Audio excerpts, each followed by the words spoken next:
Everything's Blurred, episode 47. Wow. 47. This is your Shirley Brown here. What's good, y'all? AK-47 episode. Tommy here. MR.SHAU, and this is the Joey Badass Pro Era episode. You know what I'm saying? Episode 47. I got another one for you. This a little heavy. This might be a bit much. 47. This is the Nickelodeon episode. If you had Comcast back in the day. This is back when Comcast was in the county, but United Artists Cable was in the city. Channel 47 was Nickelodeon. Damn, it went too far. Yeah, I don't remember I don't remember the channels was back then. She was 28 for me. Okay. I think if my memory serves me correctly. Yeah, it was 28. It was 28. It was 28. Yeah, it was 28. Because Channel 37 was the box for us in the city. Yeah, it was 20. Cuts.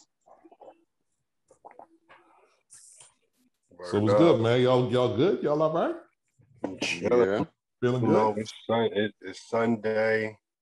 Staying warm? I wish. Got to, man. Got to. It's talking about 50 degrees today. I think it was 55 yesterday. We was outside practically all day yesterday. You know what I'm saying? Shout outs to our godson Khalil. His football team, they was had a championship game, and unfortunately, man, they took an L. Winning the overtime, they lost 7-0. But man, they played a heck of a game. That's like an old school Ravens game right there. Bruh. I mean, I ain't gonna lie. The defense was serious, and our godson, he plays defense, but and he was dope, But it just the other team, they kind of just got lucky for real. And I've never seen a group of 11, 12-year-old boys just in a line crying in tears, like they was hurt. But I could understand because they've been practicing and preparing since March. And that's what I was gonna say. If they won this game, was they going to have to travel and play on a national level or something? I guess so. I'm not sure. It might have been. I don't know if after that they had to play another team like within the state. Then, how that goes. Yeah, they're supposed to. Yeah, it was something in Florida. Okay, it's on the Florida. Yeah. Like I know back in the day, my brother played for Randallstown Panthers rec league, and they ended up traveling down to Florida, Orlando, and playing in that whole little tournament down there. After they kind of ran through up here in the summer and traveled around Maryland or whatever. So, but man, sorry that they took that L, but that's dope. So they're gonna be committed, man. Like when you seeing kids crying because they took the L, yeah, they're gonna be committed. They're gonna be hitting them push-ups. For real. Hitting them push-ups ready for the next season, getting ready.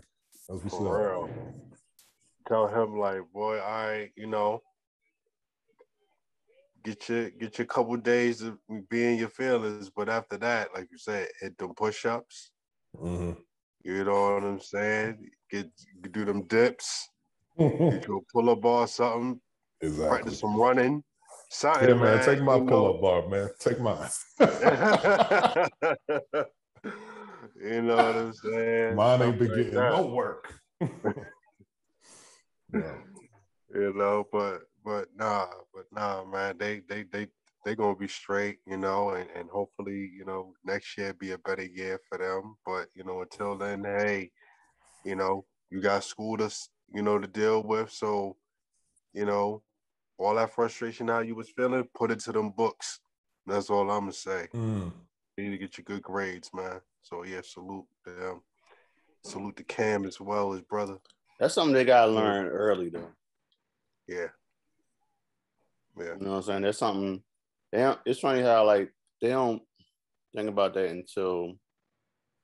I mean, should they in middle school? They should like for real. Like, I mean, I know like Cam is going to go to high school next year, so it's like I don't know. As far as the education concerned, like they don't, bros. People don't like they don't think about that until like later on, the later years of their junior year or senior year. Like, oh, I need to step my grade point average up, or learn something new.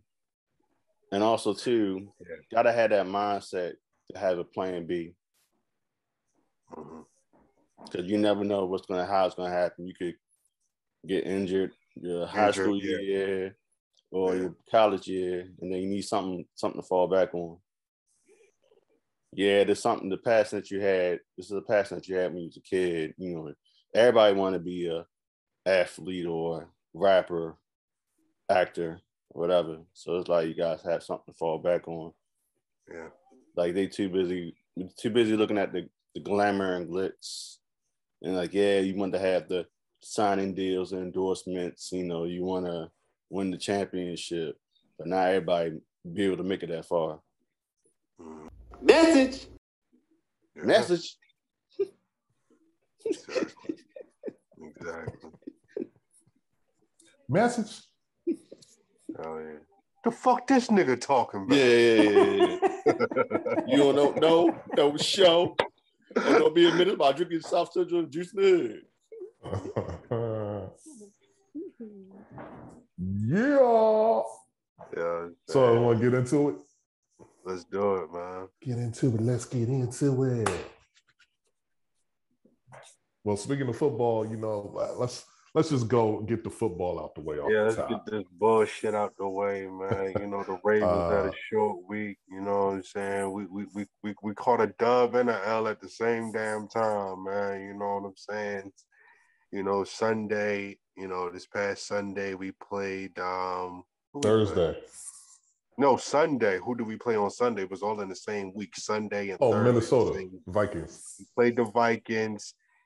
That was close. Very close. But played the Vikings, went to OT. We pulled it out. We pulled it out. And then we had to take a trip to South Beach. One of us actually went to said game. I actually took a trip to South Beach. He took in the process. Speaking of which, actually, let me also say, because y'all both been to Miami before. And right? We love Miami. You know what I'm saying? And you know, Ocean Drive is, you know, usually like to go back.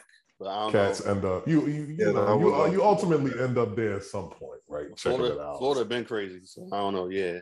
Ocean Drive was dead. Like dead. You know what I'm saying? You still got the hotels out there and stuff. You know, they might have the tables out on the sidewalk and what have you. But they basically shut down that street. So it's like, it's no cars parked out there. You know, it's no cars able to even drive through. You know, you got heavy police presence. Some of the spots that used to be there ain't there no more. You know what I mean? Like it just, it's crazy. Like Mango's is still there. Wet Willie's is still there. Shout out to Wet Willie's. Shout out. But yeah, man, it was just like, it was just what sad about Fat to see. Tuesdays? Fat Tuesdays still there? I didn't see it. Went past the Clevelander. The Clevelander was dead. Like, yo, it's crazy. And it's all off the strength of the pandemic, you know what I mean? It's you know, they kind of shut some stuff down, and then that made it easier for restaurants to have more tables outside and everything.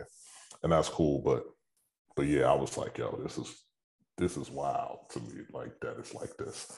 But moving on, the game. Long story short, we took an L to a once 2-16, now 3-6. Miami Dolphins fans definitely, you know, they was chirping a little bit. They wasn't too crazy with it. But you know, they was happy as hell considering how trash that team has been. They got that W. Here's what I'm learning now when you go around to other stadiums, though, right? Like I said, their fans they talk a little bit, but it wasn't too crazy, nothing disrespectful, you know, nothing over the top. And here, this is how I gauge whether or not you're going to possibly get into some shit with some fans at an opposing team stadium.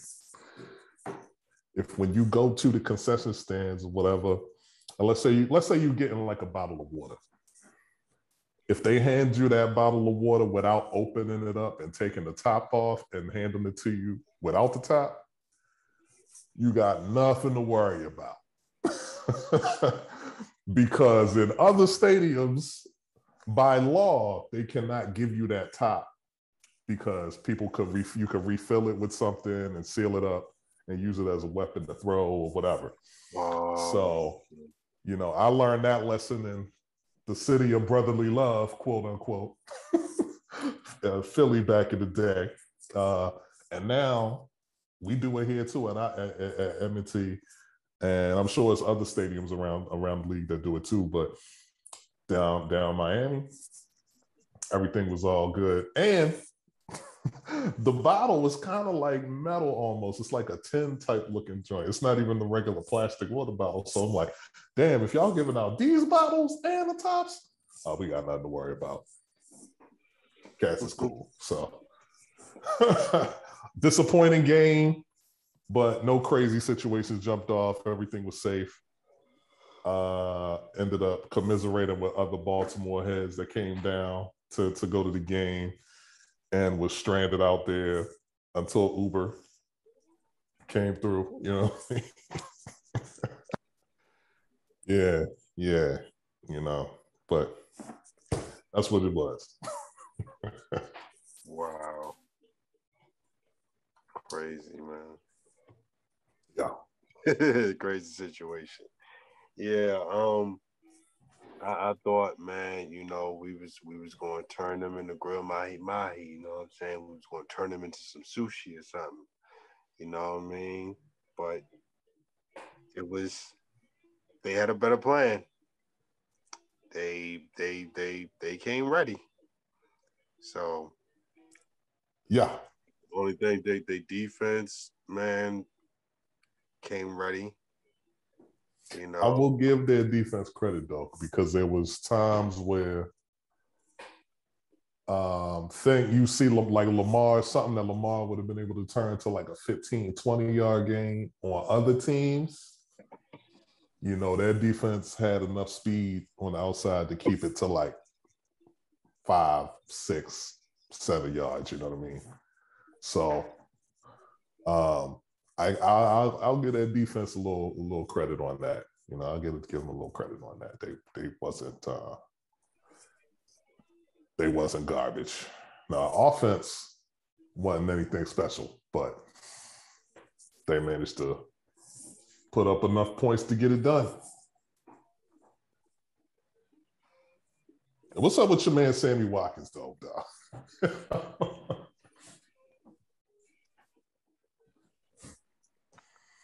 What's really good with Sammy right now, man? Like,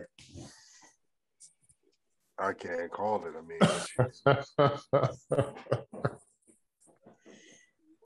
man, what you mean, man? All right. So, all right. Well, so off the top, dude is always hurt somehow. You know what I mean? Like this season, I don't know how many games he's played this season. I know he's missed at least like 3. All right, so that's off the rip. You know, he was injured when he was in Kansas City too. You know what I mean? Injured a lot. So that's off the rip. All right, so then there was a play early in the game where Lamar went like deep to him. He had his man beat, and I don't know. He didn't even try to catch the ball. It looked like, you know what I mean? Like this is like a potential touchdown right here. And it's just like you just running, and then he just like, you know, he ain't like look up or, you know, try to catch and try, you know, he ain't trying nothing, you know. People just running. He's just running. I'm like, what happened? Did he lose the ball in the lights or whatever? I don't know. Then the play that really changed some things, he caught the ball, got hit, fumble, they recover, run it back for a touchdown. I was like, oh, man, come on, y'all. Come on, Sammy. Man, I don't know, but I mean, Rashad Bateman's been looking pretty good past couple games. I'll say that. Yeah. He made a real kind of real nice catch during that game, actually. Yeah. I was like, oh, okay, all right, he caught it, you know. He didn't get lit up. Because that was one of them passes where it was like, yeah, you really could have taken a hit on that one. Taking like one of them jacked up type joints back in the day. You got jacked up. Yeah. But you got the dude Sam Acho. He got a joint called Out Your Mind. Like, out your mind. Wait, the dude on Fox NFL Rewind. Oh, okay. It's that dude's brother then on ESPN. Oh, who's his brother? Is so you know Marcellus Wiley is. Yeah. Right. Yeah. He's on Fox Sports now, and he has a show with another dude named, I think it's Emmanuel Acho. Oh, word? Okay. Yeah. Okay. And so, as a matter of fact, dude won an Emmy already. So his brother is on ESPN now. So I think I don't think I'm confusing the two, but yeah. So shout out to them. You know. Yeah, that's what's up. Yeah, I didn't know he had a brother. Yeah, because I just noticed he must have just recently retired or something, because he must have just popped up on NFL Rewind because he wasn't on there last year. Oh yeah. He's new. He's new. And so like, I'll show mine. Yeah. and so I was like, who is this cat? And they would just say his first name, so I had to look up, see exactly who he was, because when I saw him, I was like, okay, dude got a suit on, and I noticed, like, you know, with his shoes, he didn't have on socks, and I was like, So I looked him up. So I found him. I looked him up, Sam Macho, and I was like, I need to see. And I was right. His parents are Nigerian. I was like, I knew it. Oh yeah. Oh yeah. Because only Africans do shit like that. Oh well, I wouldn't say that now. The no socks movement. It's a lot of questionable things in fashion. You know what I mean? That I'll be seeing. Like, it's the wave now. Like, all right, fam. Like, what's y'all stance on Crocs? Hate them. Not for me. I mean, I don't. It's not for me, but it's like it was only good for people that's like in the medical business, but. You know, I don't know if y'all been outside lately. I know Crocs is the wave right now. now. I know. Questlove got a whole. Niggas been rocking Crocs for the past 5 years. Yeah, Questlove got a whole collection. No, it's like it's on another level now, man. So what? So what? They made a comeback. This back. No. I'm not saying it's made a comeback. To me, they was never ever cool. You know what I mean? Okay. But now I'm seeing like high school kids, like, you got your fit, you know, boom, and what you got on your feet? Crocs. But they was rocking Crocs too back like that. It's just like, I don't know. All right, maybe because black before the black Crocs, kids too. because before Crocs it was Heelys, Mm. and then a few years after the Heelys, the Crocs came in, and the Crocs was for everybody. Heelys was just for the kids, but when Crocs came in, I saw adults, teenagers, older people, rocking them. I'm saying, like, I'll put it like this. High school, because I live near high school now. So when I leave in the morning, I'm seeing a lot of kids, coming to school, and it's universal. You know what I mean? It's like it's universal. I mean, like, when we was coming up, cats, you got your Nikes, you got your Tims, Jordans was out. You know what I mean? What else? And Jordan was coming out with the fire back then that now people was buying as retros, right? But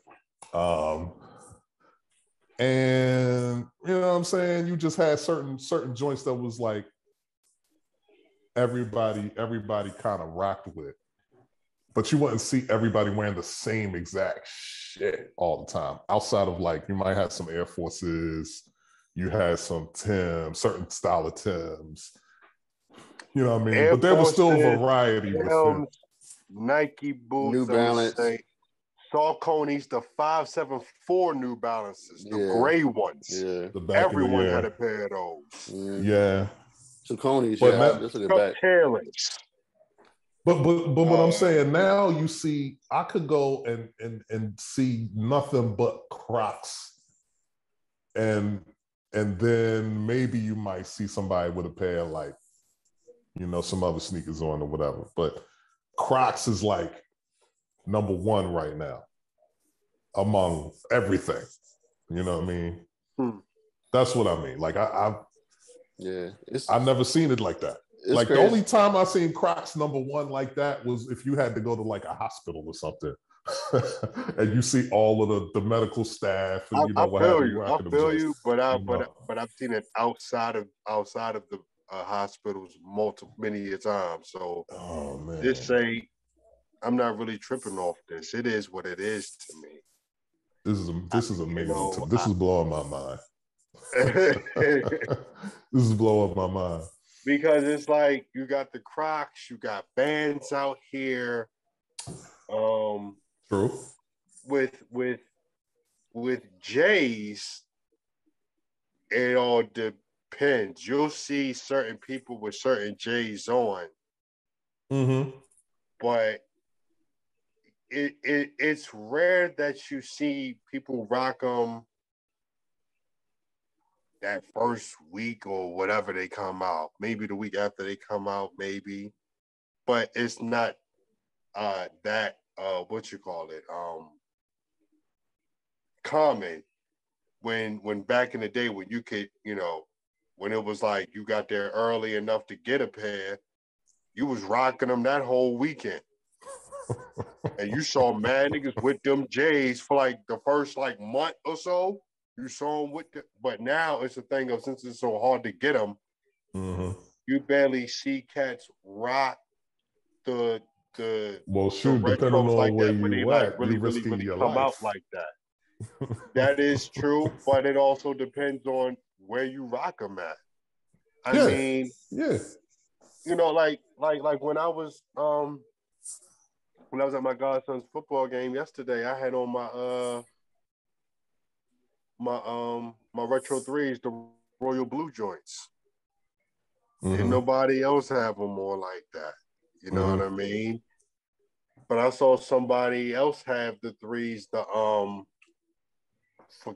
infrared joints. Somebody had them on. Nobody else have them on. You know what I mean? But I would see certain people have on certain pairs of retro ones, certain colorways. Yeah, I feel like I see that more than anything else. Yeah. When people's back in J's, I see the ones in any kind of colorway patterns.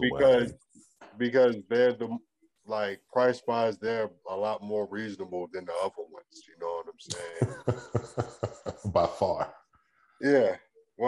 lot more reasonable, I'm a trying to lot easier prepare to get to. You know what I mean? A lot because easier I'm to trying to come up prepare on. for next month. Next month on the 11th, the Cool Gray 11s come out, and you know them joints are super popular. And them joints, I know for a fact, if you can't get them on sneakers on StockX, they probably go for probably at the lowest 350 probably. Mm-hmm. You probably gotta get them joints early if you want to get them at a somewhat reasonable price. Probably, we'll see. But I do want to get them. It's like getting tickets now. It's like if you don't get them joints straight from Ticketmaster, you get raped. For real, for real. And even with Ticketmaster, you're still getting raped with all them crazy ass fees. No doubt. You got at least $50 in fees. you gotta add at least $50 in fees on top of that ticket price. Yeah, for real. Yeah, I mean. And speaking of, you know, Ticketmaster, Ticketmaster, we get tickets for a show, and you expect to have a good time at a show.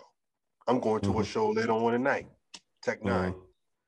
Haru, haru, haru. Shout out to the technicians. And I hope I have a good time at this show. I hope don't no crazy shit pop off at this show. Prayers to everyone at Astroworld. Oh man, yeah. Those who don't know, that's Travis Scott's music festival.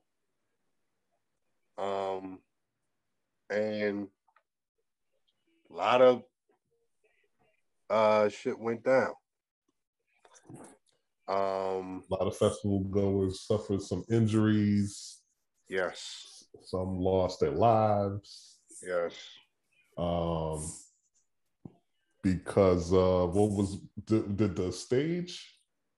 Was it the stage that ended up collapsing, or was it just people pushing too much and people ended up falling, getting trampled, and yeah, I heard the latter. All of that. Okay. Mm-hmm.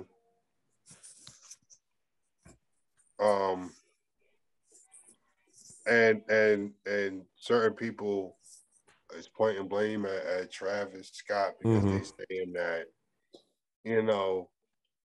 he should have been known. They should have been him and the staff and the crew should have had things prepared a lot better and things of that nature. And then he also say, and I didn't know this. Travis Scott shows he actually promotes crazy shit to pop off at the shows. Like I've heard somebody was climbing up on something is about to jump off and he's looking at homeboy. He's like, yeah, I see you up there. What you gonna do about it? And the person jumped. And after they jumped, they hurt themselves. So they look like he kind of promoted that. It was some people that rushed the joint trying to, the barrier. They're breaking down the barrier. And he's encouraging, break that shit down, come through. And some other shit. So it's like, so you're promoting people to get rowdy at your shows, and it's like, it's not a good look. It's not a good look because people can get hurt. Yep. You know what I'm saying? And that's another thing, man. People complain, this whole, little over a year about being in the house and this, that, and the third, and they can't wait to go out. And then you finally go out and you act a fucking fool. Yeah, let's talk about that for a minute, dog, because I think it's going to take time for people to be adjusted to just being back outside. You know what I mean? I'm seeing too much bullshit popping off. I'm seeing too much. Motherfuckers can't even drive right now. Like every morning, I swear every morning I see somebody run a red light.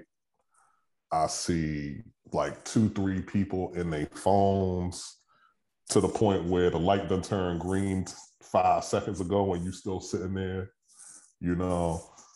I'm seeing people in wrong lanes where, it's a turn lane, but they just thinking, oh, I can go straight on through this light.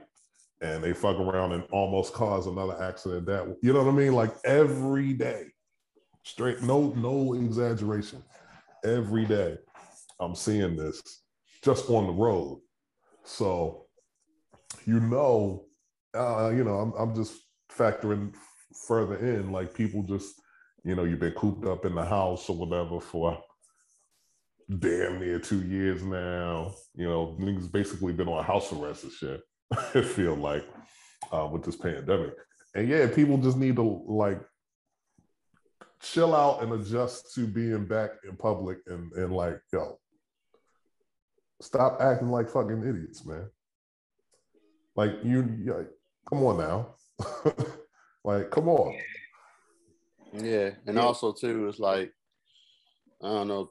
And it's like some people, like, there's still some people here that don't still think all this is, a hoax. What we've been through. Well, and, that's a whole nother thing. Yeah. People still like acting like, like you said, like they can't wait. They couldn't wait till that shut down. Till they open up, places, and still don't want to, follow the procedures as far as wearing a mask, and also to the whole vaccine situation. And it's crazy. But yeah, it's just, I don't know. It's just, and people got their beliefs too, and their beliefs is not 100% accurate, but they're basing it off what they hear on YouTube, on Facebook, on somebody who had a PhD. Excuse me, Meta. That's what that joint is now. They right? they're getting sued. It's another company that named Meta. Their name or something. Okay. Yeah. But anyway, but I don't know. And yeah, there are some people that just couldn't wait till they open up. Shoot, as soon as they, the governor was like, yeah, let's open up the restaurants and the bars. Yes, I need a drink. You couldn't like get a drink at the they acting like they couldn't afford, they pay more. It's cheaper to go to the liquor store. Yeah, you know what I'm saying? I don't drink, but I know that it's cheaper, you can get at the market or the liquor store compared to going to these bars. Especially a shot. Oh my God. A shot of whatever be like $9-10. You like, nigga, that's half the bottle. What are you talking about? Same thing with the folks that couldn't wait till the gym to be open. Like y'all couldn't like for real, like go to the gym. Like y'all was waiting for y'all got like those sit-ups or something, like I don't know. I need the gym in my life. Yeah, I need the gym. Like I need the gym. And you're talking to someone that literally had a gym in their home. Like literally had a gym in my whole basement was a fucking gym. Like, come on. Like, come on. Your basement was like the yard. Trying to tell you, bro. Trying to tell you, we had a chest press machine. We had I might have to come. We had to become workout partners, bro. Oh man, that was years ago. We got rid of all that. You got rid of all of that? Yeah. Oh yeah. Once he passed away, we had to get rid of all of it. Well, we got rid of some of it before that too, because he really wasn't using it, and I wasn't using it as much. But but I mean, YouTube. You know what I'm saying? And so many exercise people and workout videos on there. Like, you mean to tell me you couldn't do push-ups, squats, dips? You know what I'm saying? Find some, buy you them big old water jugs and lift those, for curls or something like that. You know what I mean? Or even a tire thing. Find the tire, you lift it, and that type of shit. Like there's ways where you can do, calisthenics. You know what I'm saying? So, yeah, all that is BS. You know what I mean? The fact that that's a hoax, all the people that got hurt and injured, how was that a hoax? Shut the fuck up, man. These people are really... No, people that died. It's like, yo. No, that's like... Oh, you're talking about the pandemic. Yeah, pandemic. Versus the... okay. I thought you were talking about the old Travis Scott thing. Like that was no, I'm sorry. No, I was pandemic. Yeah, the whole pandemic being a hoax. No, shut up. Stop. Yeah. Yeah. So it's like, yeah, they that's like a slap in the face to all those. I don't know how many is it now. It's like, what, 50,000, 500,000? I don't know. I lost track. It's more. It's like more than. I think it's like 600 some thousand people. Yeah. Total that's died in the U.S. I think. Yeah. So it's like, I know it's like 2 million worldwide, but still, it's like slap in the face. It's like a slap of disrespect to free much. I mean, this the most casualties we had with combined of 3 wars, historic wars, 4. So, but I don't know. But yeah, but as far as the Travis Scott thing, it's crazy because like it make you also question about the security and the management too of the people that organize it. Like as for the safety concerns. I remember that time when we went to the Roost picnic back in 2019, and we wasn't around that time. We wasn't there. We was on the other side. Oh, when everybody rushed and like they thought somebody was shooting. Yeah, Mifflin, Texas. Like, yo, did you hear some gunshots? I thought I hear no gunshots, and I asked y'all, did y'all hear gunshots? They were like, nah. Then it was like. And he told me what happened. And I was like, nah, we didn't hear no gunshots. We was in the back, and he was in the front, the main stage. Oh, okay. Yeah, around there. That's when it happened. Everything was all good. Yeah, a couple people got hurt, but it's not as much as the Travis Scott thing. No tragedy, thank God. But yeah, there was no fatalities or nothing, thank God. But yeah, it was some people did got hurt. But I think it was someone. I heard it was someone that yelled out, got a gun and tried to, left the people in the panic or something. It was kind of disrespectful. Yeah. Hey, you know what though? In this country, the gun stuff in this country is out of control, man. Like. I don't know if there's anywhere else in the world outside of, I don't know, where anybody on the street could possibly have a gun. I think Canada, so far, Canada like the most, like they know what to do, like as far as insurance, vaccination. Oh. Because Canada looking at us like we can do a lot better than y'all. Y'all doing that. We're doing this. Yeah. Let's close the border. Y'all want to do that? We're going to flip it like this. Yeah.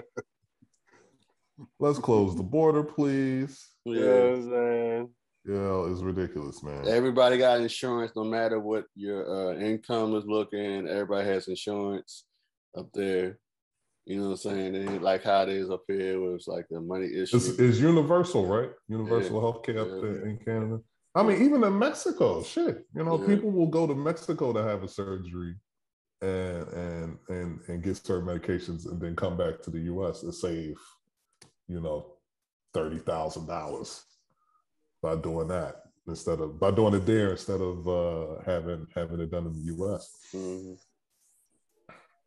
Everything expensive, man. Everything more expensive.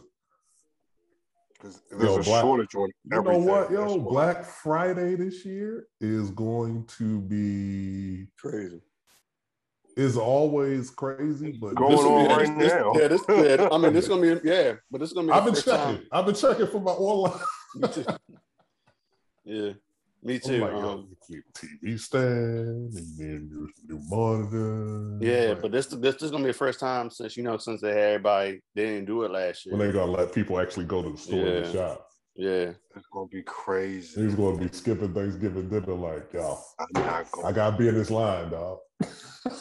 I'm not going. But everybody doing the online thing though. I just came from the mall ran up to the mall this morning to pick up some stuff that I had bought last week. You know, caught a little sale. And I'm like, oh snap, what? All right, yeah, go ahead, grab that. Go ahead, grab that. Okay, all right.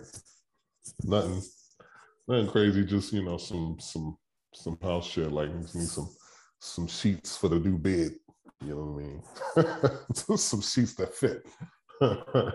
All kind of stuff. It's getting a little chilly out here. So get a couple throw blankets. Yeah, I mean, a couple space heaters. The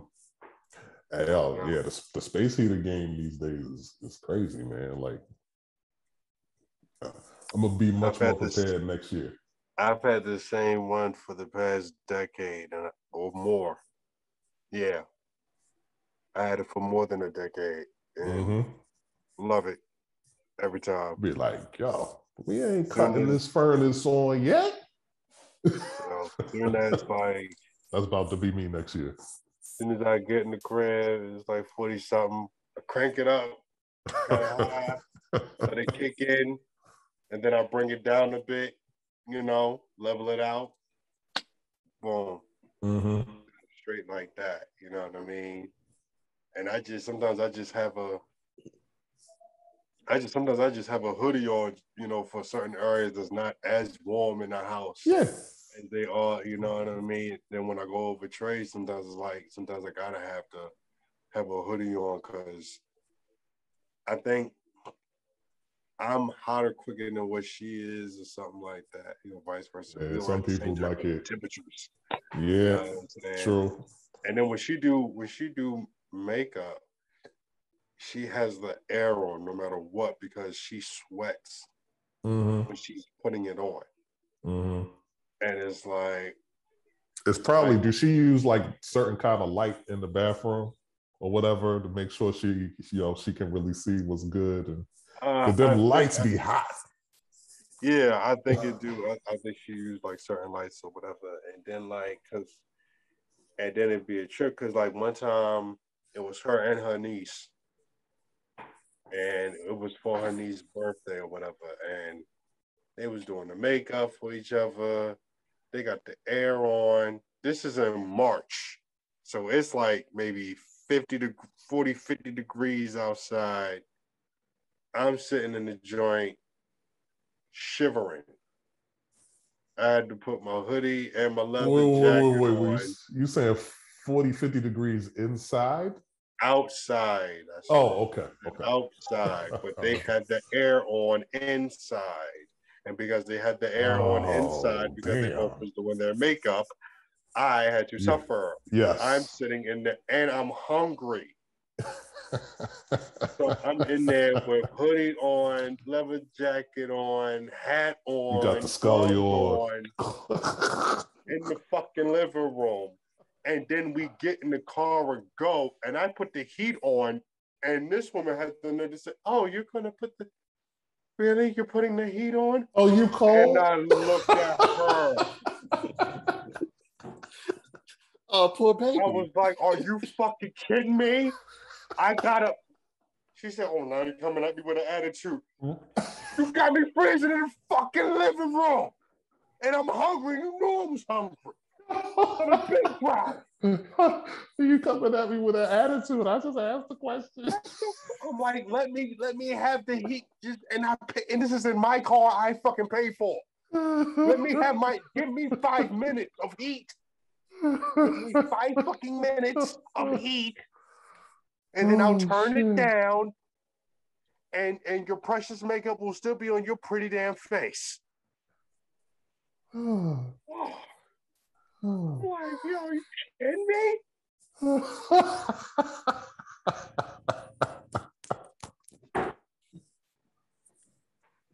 What you will do.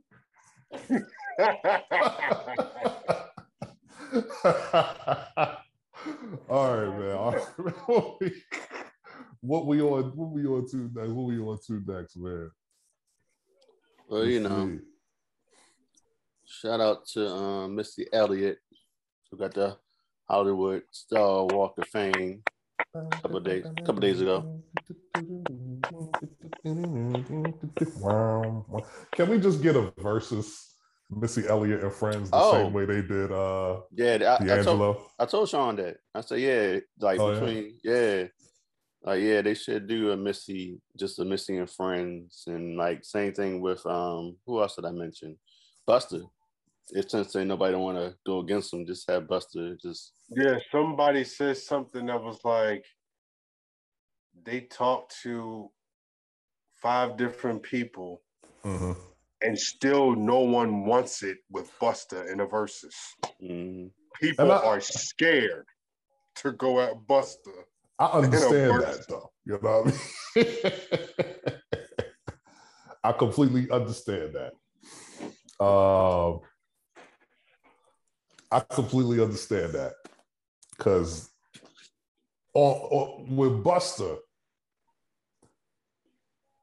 you gotta face these hits, but you also gotta face that energy, that performance, and seen a lot of cats on stage in my day, but ain't nobody bring the energy the way Buster does. Facts. Ever. Listen, man, you know what I mean? it's like earlier. I'm gonna say, I don't mean to cut you off. I'm gonna say Redman it's different. It's a different kind of thing, but that ain't no Mike. That ain't no Mike, Tommy. Redman is one of the better opponents for Buster. He is. He got bars and he can perform his ass off. If they didn't do a Meth and Red one, Buster versus Redman would have been perfect. The Missy one makes sense because of the hits. They both was on the Violator, R.I.P. Chris Lighty. She wrote videos was crazy, but you know, as far as rapping lyrically, Buster raps circles around Missy. Missy's a good rapper, but she's not. You're not listening to Missy for the bars. Missy is not. No. You know what I'm saying? I'll put it like this: Missy is a good time. Missy's a great artist, I think. Yeah. But I wouldn't even throw the rapper term on there. You know what I mean? Yeah, and that's kind of another thing with Missy. It's like on that end with Missy, I kind of want her to go against someone that could kind of do what she does as well, rap and sing, because she got both down pat. But it's tough because I can't think of. No one stands out to me that can do both as well as, I mean, if Lauryn Hill had more, but that's still a style clash. That's a style clash. Yeah. But you know, who else could you have for Missy? It's kind of tough. I think you could have more people from like today's generation might ultimately match up with Missy because if Sierra had more hits, maybe Sierra. But maybe. I don't. Yeah, actually, yeah, you could maybe put them. You know, it would still be sort of a mismatch. Of sound. Yeah, Missy was still wanted. And I think Missy is still taking that though. But I say somebody from more current era because I think Missy probably was like the first to really from a female MC to be able to be like playing those lanes without having the bars like that. You know what I mean? Like, because before Missy, you had, you know, and I'm gonna even throw the Brad in there too. You had the Brad. You had the Brad. You had Light. You had Queen Latifah. You had Roxanne Shante. You had Yo-Yo.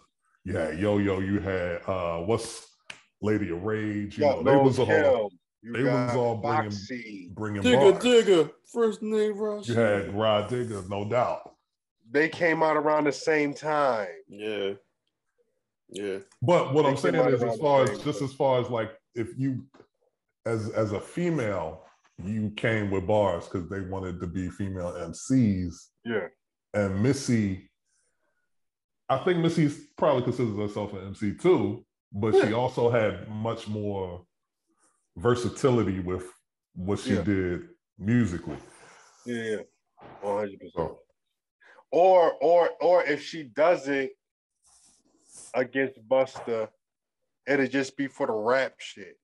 But she could do another verses for the R&B stuff, because mind you, she has songs that she sung and songs that she wrote. Mm-hmm. So Missy could do two of them and produce. Yeah. So, and then she could also bring out however many people, but Busta could bring out however many people. It could go either way with her. She could do Tweet. She could do it where she could do what Fat Joe did. She does an R&B one, and then or she just does, like you said, Verzuz presents Missy and Friends. And she brings out, Timbaland, Sierra, Genuine, niggas like that. Nicole Ray. Kim and them come out for ladies' night, Lil Mo and them. True. Hot that Boy was remix. Her album was so underrated. Nicole Ray, that first album she had. I never heard it. Was like that? Yeah. I know I rock with some but of as Lady Ray, she's doing great things as Lady Ray. Yeah. She used to mess with Dame Dash. Yeah, she used to mess with Dame Dash on the label. But she on her own. She doing good though. Yeah. She needs to, in my opinion. She need to link back up with Missy then, man. Yeah, that, and also too, she should have Mariah Carey should link back up with Jermaine Dupri. Yeah. She still got the voice. She still can, I'm surprised she hasn't really, got that, much success as an indie artist. Because I can see her, doing stuff for, also too, just to get herself out there, sing for, I don't know, some commercial or something. I don't know, something like that. What would you say? Say that last part again? Commercial wise, getting commercial buzz. You know how? Oh, commercial buzz. Oh, I thought you meant literally commercials. Yeah, commercials. That's what I'm talking about. The commercials, being how they had certain now they got it used to be just major artists, but now they have independent artists. No. I'm saying commercial as in a literal commercial. Oh, her song in the actual commercial. Yeah, that's what I'm talking about. Yeah, that's what I'm talking about. She got a song on a Reese's commercial. Okay, that's what's up. I ain't know that. I know that because I don't know if y'all familiar with the rapper El Camino, but El Camino, he's an artist on Griselda. Mm-hmm. He just put out a project not too long ago. He got a song with Bodie James. Mm-hmm. And I think it's called My Baby, and it samples a Lady Ray record. Because I heard her voice as soon as I heard it. And I'm like, I gotta look up the song. I don't know the song. I find the song on YouTube. I play it. I'm reading the comments, and they're like, I'm here for the Reese's commercial.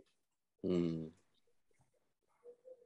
And I'm like, word? And I go on the Reese's commercial, and I find the Reese's commercial, and they're like, oh man, I love this song. Who is it? You know what I mean? So her song is in a commercial. Okay. Yeah, that's what's up. I think I did know. I think she did something with was it Levi or Coca-Cola back in the day? But yeah, but that's what's up though. Probably did. Yo, yeah.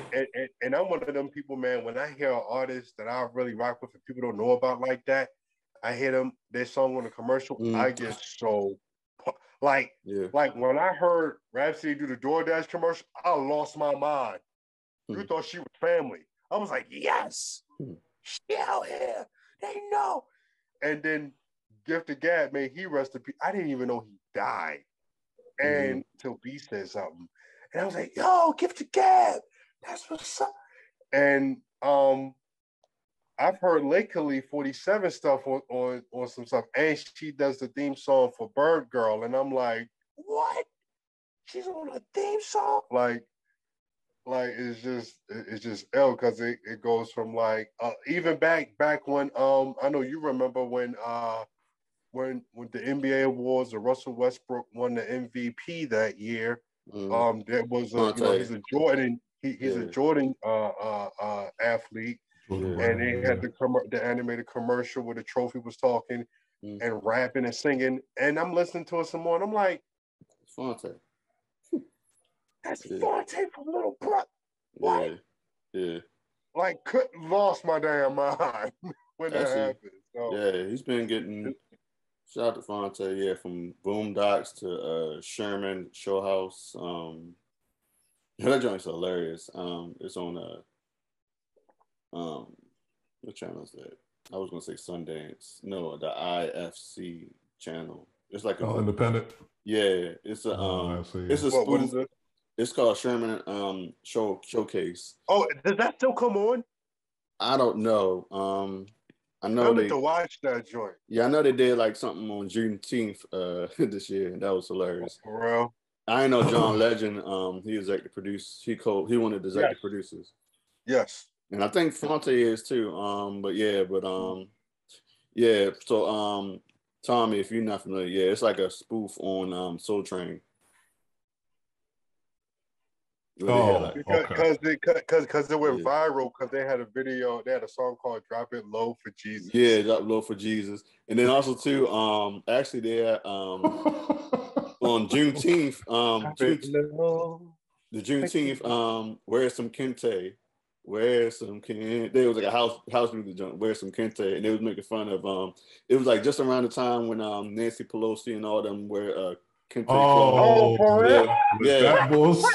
Yeah, no, it was just good timing, but no, they did a song like "Where's Some Kente," and the song it was like kind of like a house music, Crystal Waters, Juicy Water joint. No joint. The same girl that sang "Drop It Low for Jesus." She sung the song, And then Fonte, he was in one. He was acting like a reggae artist, and he was like, "Yeah, whoop them kids, like that." Yeah, that's just right.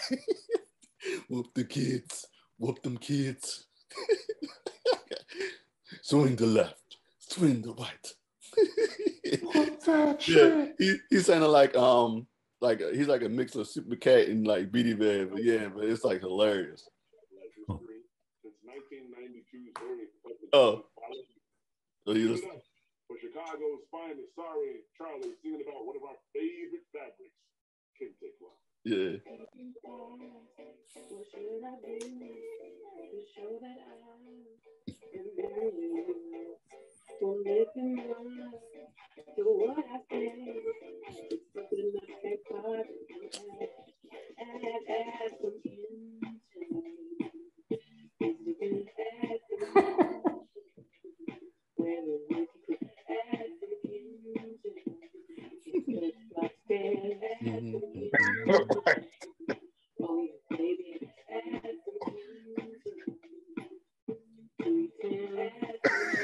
Yeah. Take on the rims. On the rims.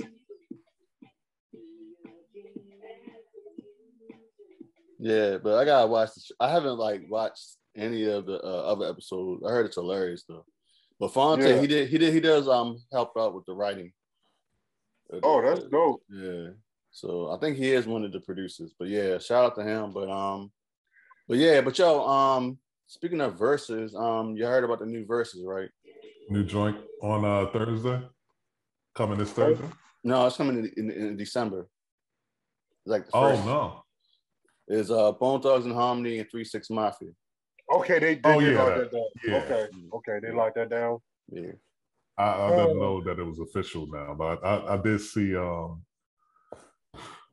did see a flyer, I think, like something that looked like it might be in the works, but I didn't know if it was official. Yeah, it's December. I want to say that first week. Talking about it.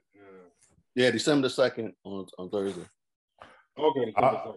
I thought you was talking about the Shaka Khan Stephanie Mills joint. No, I ain't hear about that. Oh, that's the thing? Yeah, I thought that was That's happening. the thing. Yep. Shaka Khan, Stephanie Mills battle announced. Like this week. November 18th. Yeah. Who y'all got?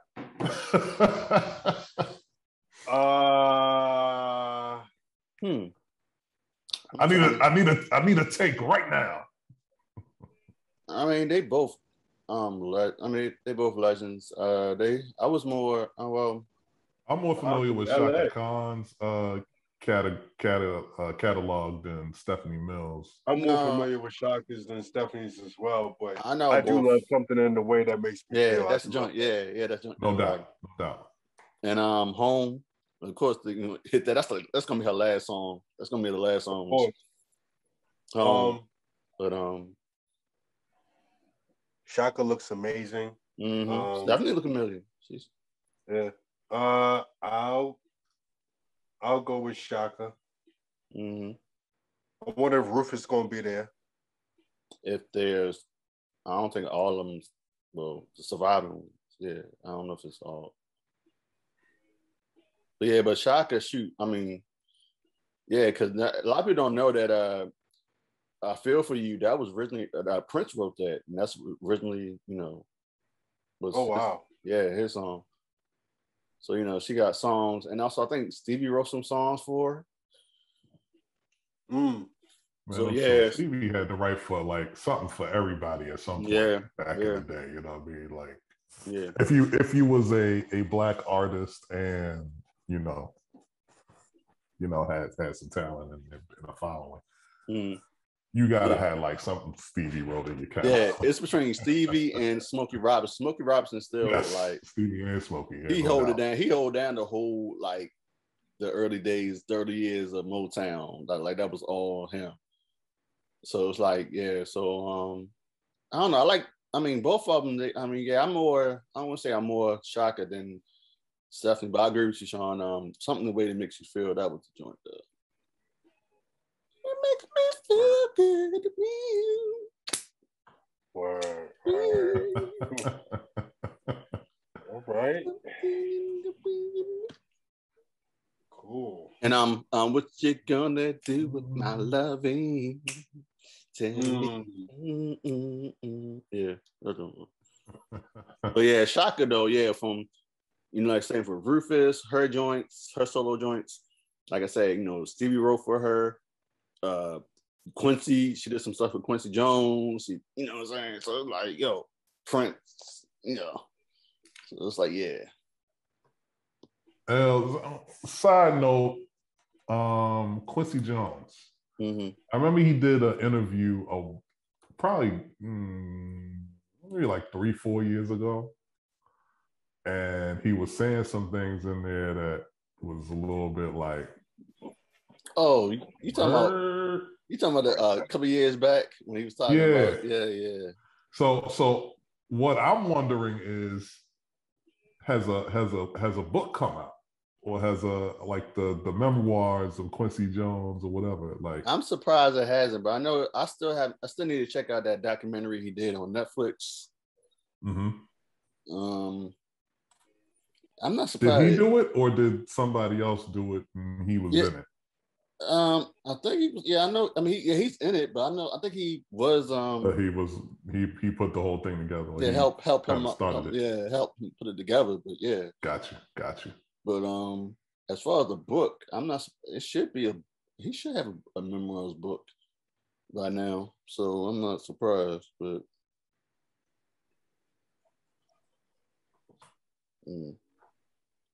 the memoirs of Quincy Jones. Because that interview was like, it was like, whoa, word. It was like it was stuff that I don't think he necessarily had to say, but he put it out there, and it was like, oh, okay, okay, Q. Yeah, he was saying some crazy stuff, but I don't know. But okay, Q. well, who you got? You said Shaka Khan? Yeah, I would go with Shaka just off the strength of I'm more familiar with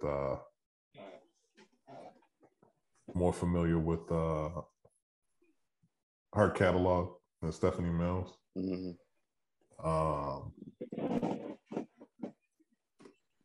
And unless it's just a bunch of stuff where I'm like, oh, I didn't know that was Stephanie Mills. Oh, I didn't know that was Stephanie Mills. Oh, snap, I didn't know that was Stephanie Mills.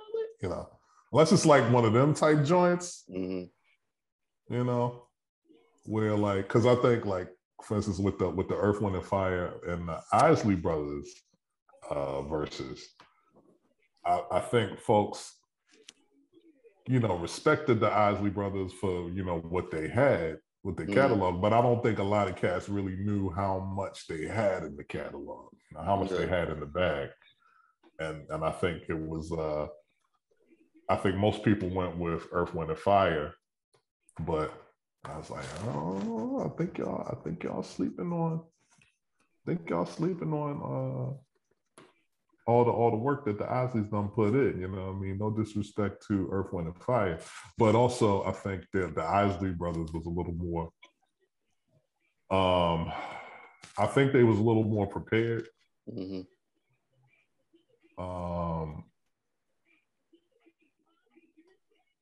the Isley Brothers, and the order in which they brought their joints out, you know, it was like, oh, okay. They Jada kissed them. You know? We got Grammys. It's good. They don't even know about Grammys. They just know about grams. That was like, yo. Girl joints? What you mean we ain't got girl joints? Yo. Yeah. Hit her upside the head, lovely. Like, I just gotta. I'm gonna have to go back and watch that joint again, man. Just that was great. That was great. That's the bar. It's the bar. that is great. That was the. Who do y'all, so who do y'all like for the Bone Thugs 3-6 Mafia one? Honestly, personal preference. No, go ahead, B. Go ahead, B. No, go ahead. I'm trying to think. Still trying to think. I was gonna say. Go ahead, B. Go ahead, B. You say you already started. I don't know. It's like part of me want to say Bone, but it's like 3-6. They got like a strong like underground cult following. Like for real, people like for real. If it's like you know what I'm saying. It's, you know what I'm saying, and they can all like what's them called. 3-6 had a better solo stuff compared to Bone. Yeah, because not that many people remember. The only one that had like I thought had a dope solo career in Bone, but it was like cut short because he was going through some stuff and was busy. Yeah, busy. This is what it sounds. First solo was hard. Yeah, this is what it sounds like. When doves cry, this is when it's Yeah, for me, I would say my personal preference would be Bone, and I would lean towards them winning, but I'm not as familiar with 3-6's full catalog. I'm not either. And they kind of had a little bit more. They blew up a little bit bigger off the strength of Hustle and Flow. The Hustle and Flow, and I Say Fly, and I Gotta Stay Fly. Sipping on some scissor. Oh yeah, well they some scissor. But that was Project. I Ride Spinners. Yeah. Ride Spinners. They don't stop. And then what's the man? Crunchy Black. No, I'm sorry. Juicy J was on that Katy Perry joint. You know that was the Juicy J solo bands that make her dance. That's a point. Mm-hmm. You know what? If they go that round, I didn't even remember that. See, you know, you got that Project Pat. Mm-hmm. He had a run. Sean, I'm about to say it. The song, the infamous song. And we all know that that's a point. We what all song? know that is a point, and it's going to get played. We know that. Slap on my knob, like on the couch. Check it with me and do your job. Lay on the bed and give me head.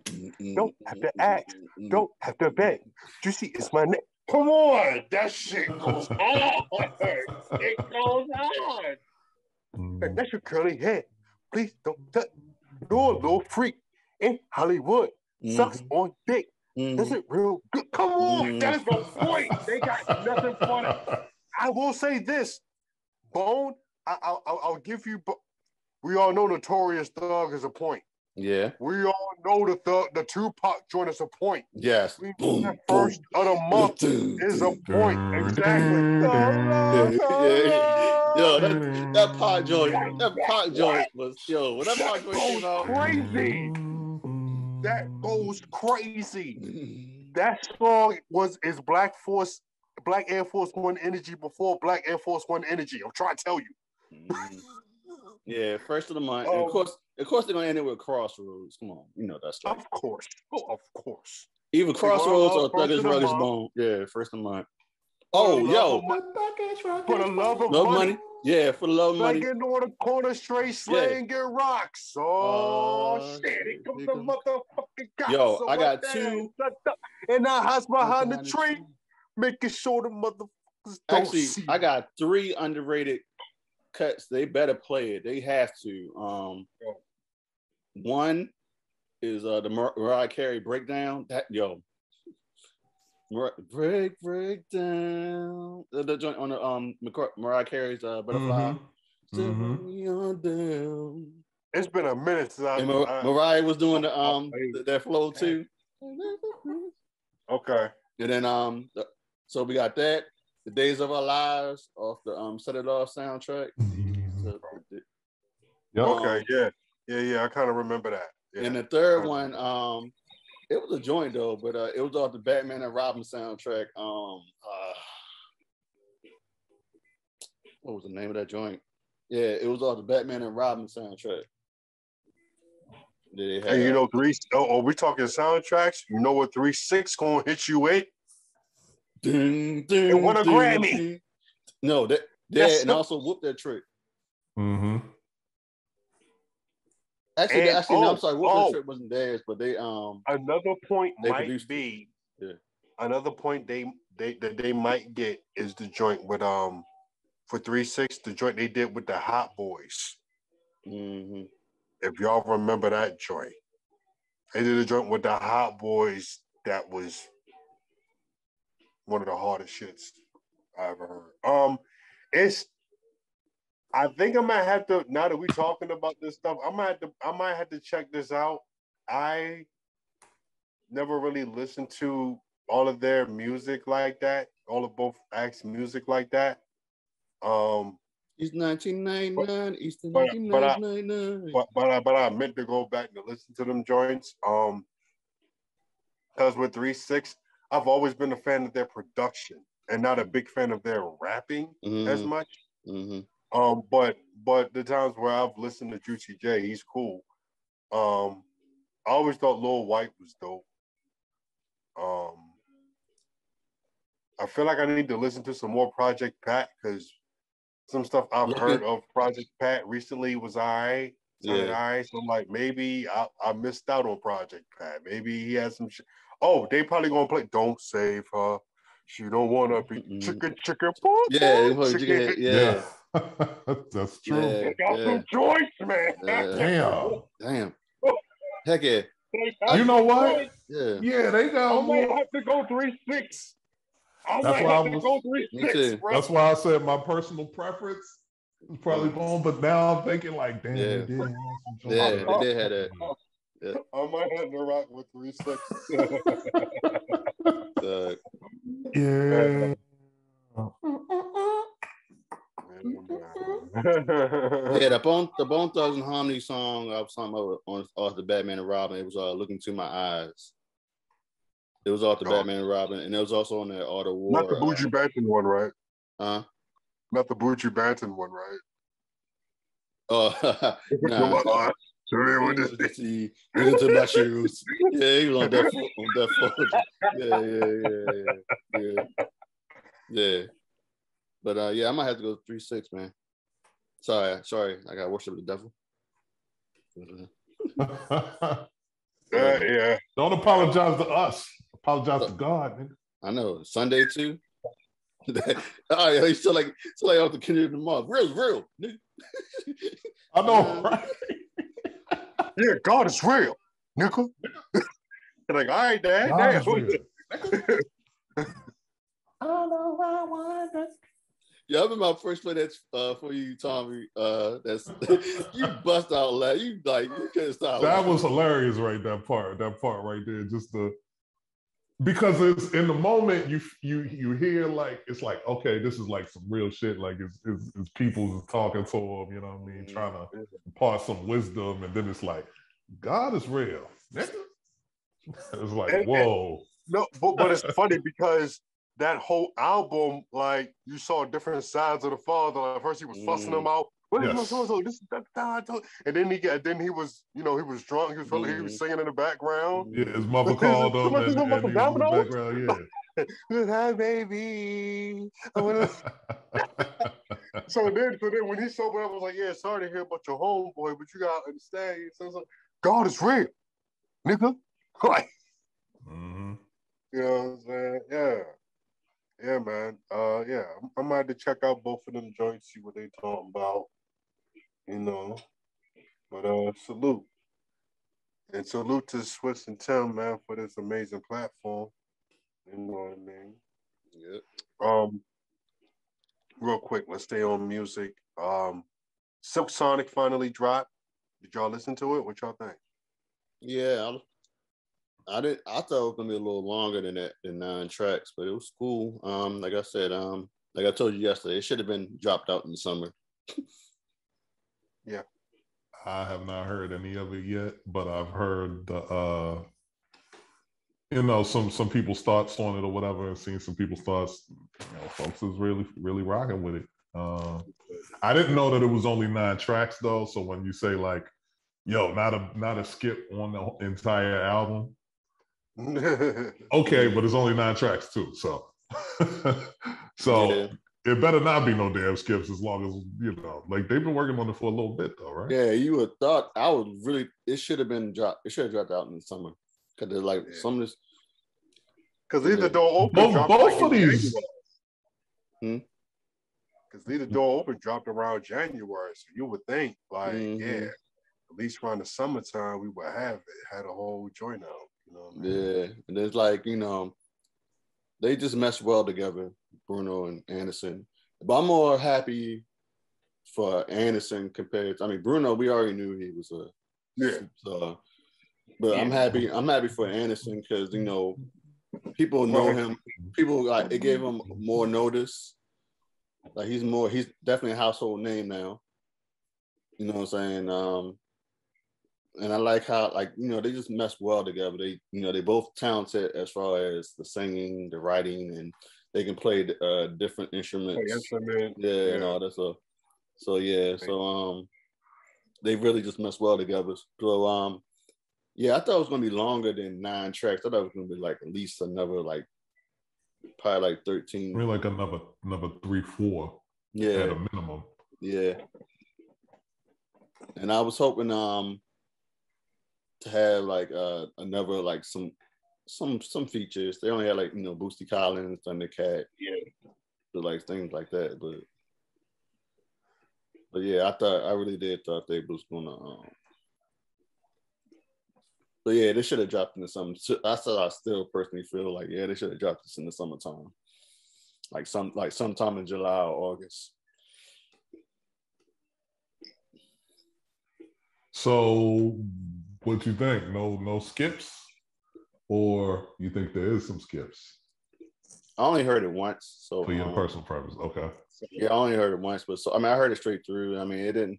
It was song that was cool, and then like it's like a good mix. They got like some up tempo joints, and they got like I want to say 2 or 3 ballads. Mm-hmm. They got this one song that's definitely for baby making, like for real, like like that's like definitely like it's like a sad song, but it's like yeah, oh girl, I love you. let's break up. But, they definitely like I said, they just meshed well, like Anderson with his like rap flow, and then you got Bruno, still keeping it with the the funk inspirations, and also too yeah, it just messed. Yeah, I mean, like I said, I wanted a little bit more. Like I really did. I did want it like maybe like 3 more tracks. Yeah. So you don't think that and they're gonna win a Grammy. You think so? Yeah. So you don't think like Anderson Pot meshes in some of the funk with it? I mean, I know Bruno definitely for sure. Okay, cool. Yeah, I mean we heard it in like his previous album. See yeah. Like what's that song? Doom doom doom doom doom doom doom doom. Yeah. Yeah. Get down.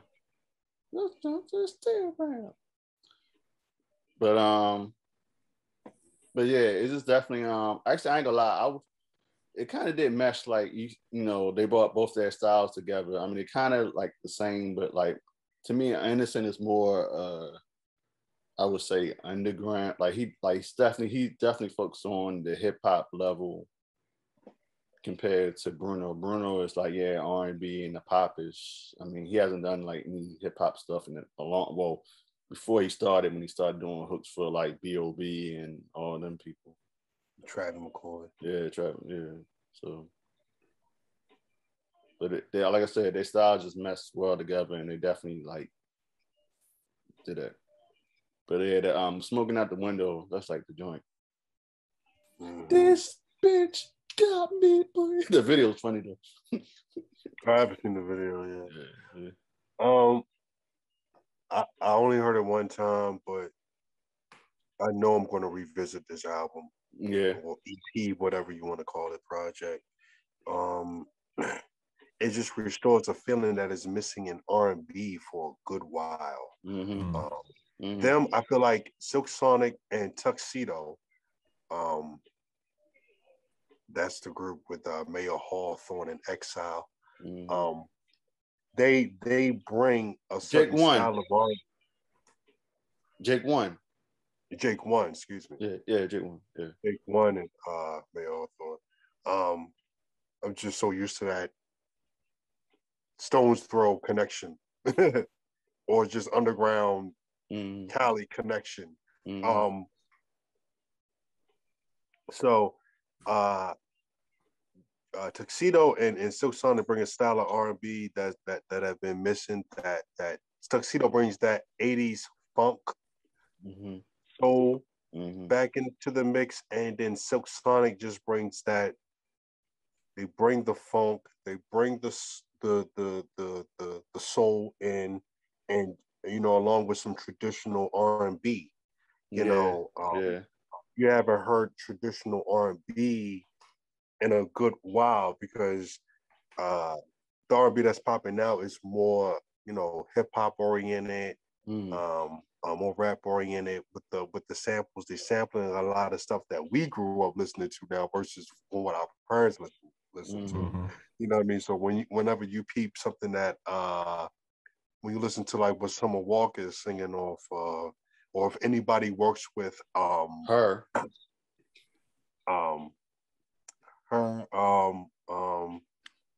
what's my man name?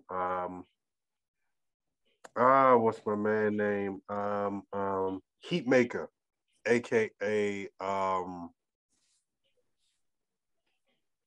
forgot his name, but he was the nigga that used to sing the song "Hey Sexy Lady, It was Young Oh, Bird. Young Bird. Yeah. Young Bird. Yeah, his production is mostly that. But it's dope though.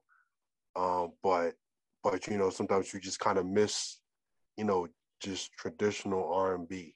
Yeah, that's how I feel. So, yeah, that's how I feel when I listen to her, especially too with that's in this album, the Silk Sonic. It's like not only just 70s, but it's like a mix of also 80s and the 90s. Same way how like what Bruno did with his last project, 24 Karat.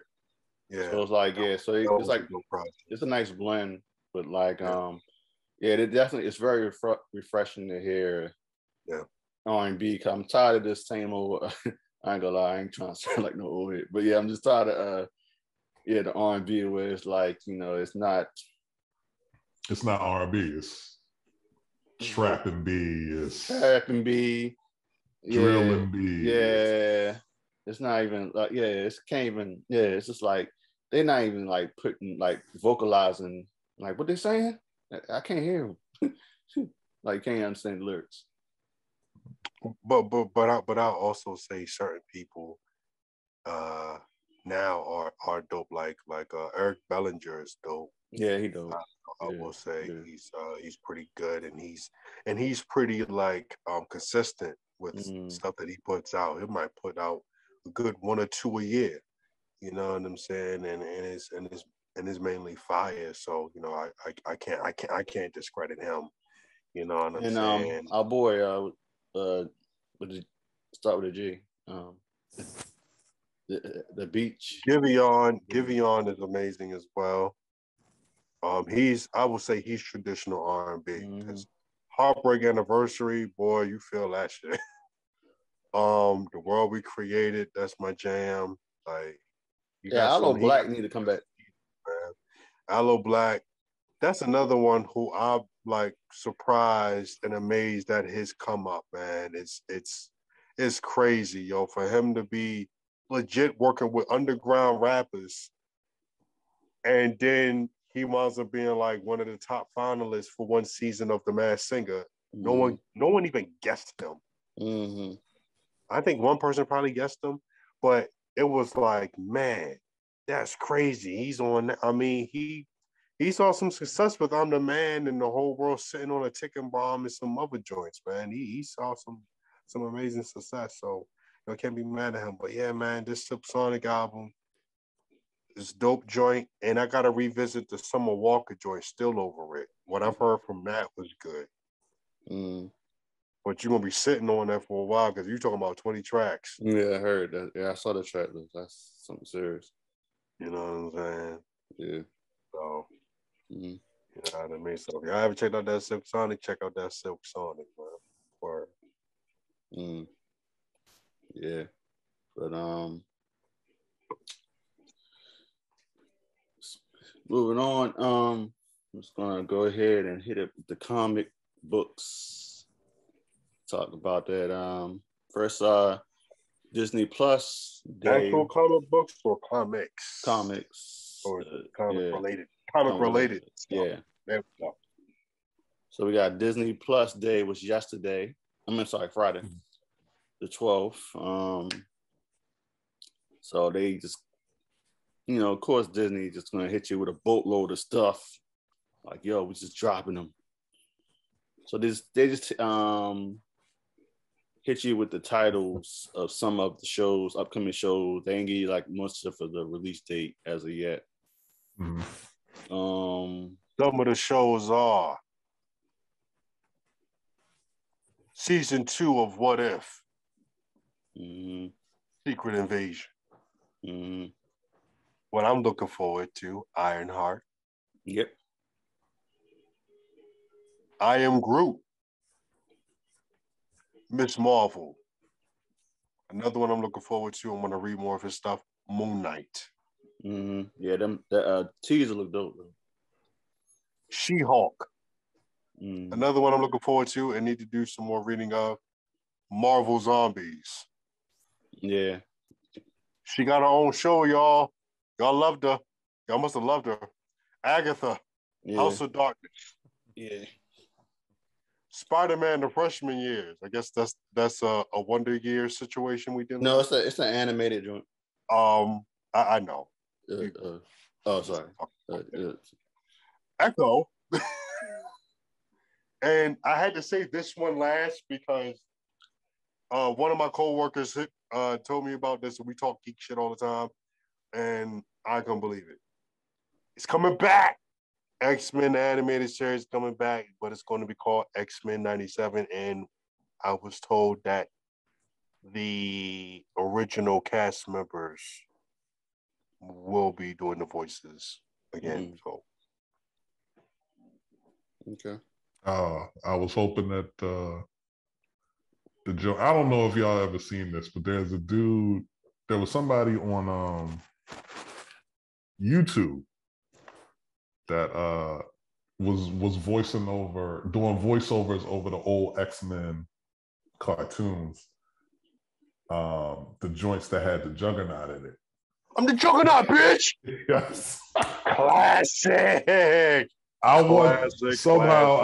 would be nice if they could do that. Like, shut the fuck up, Charles.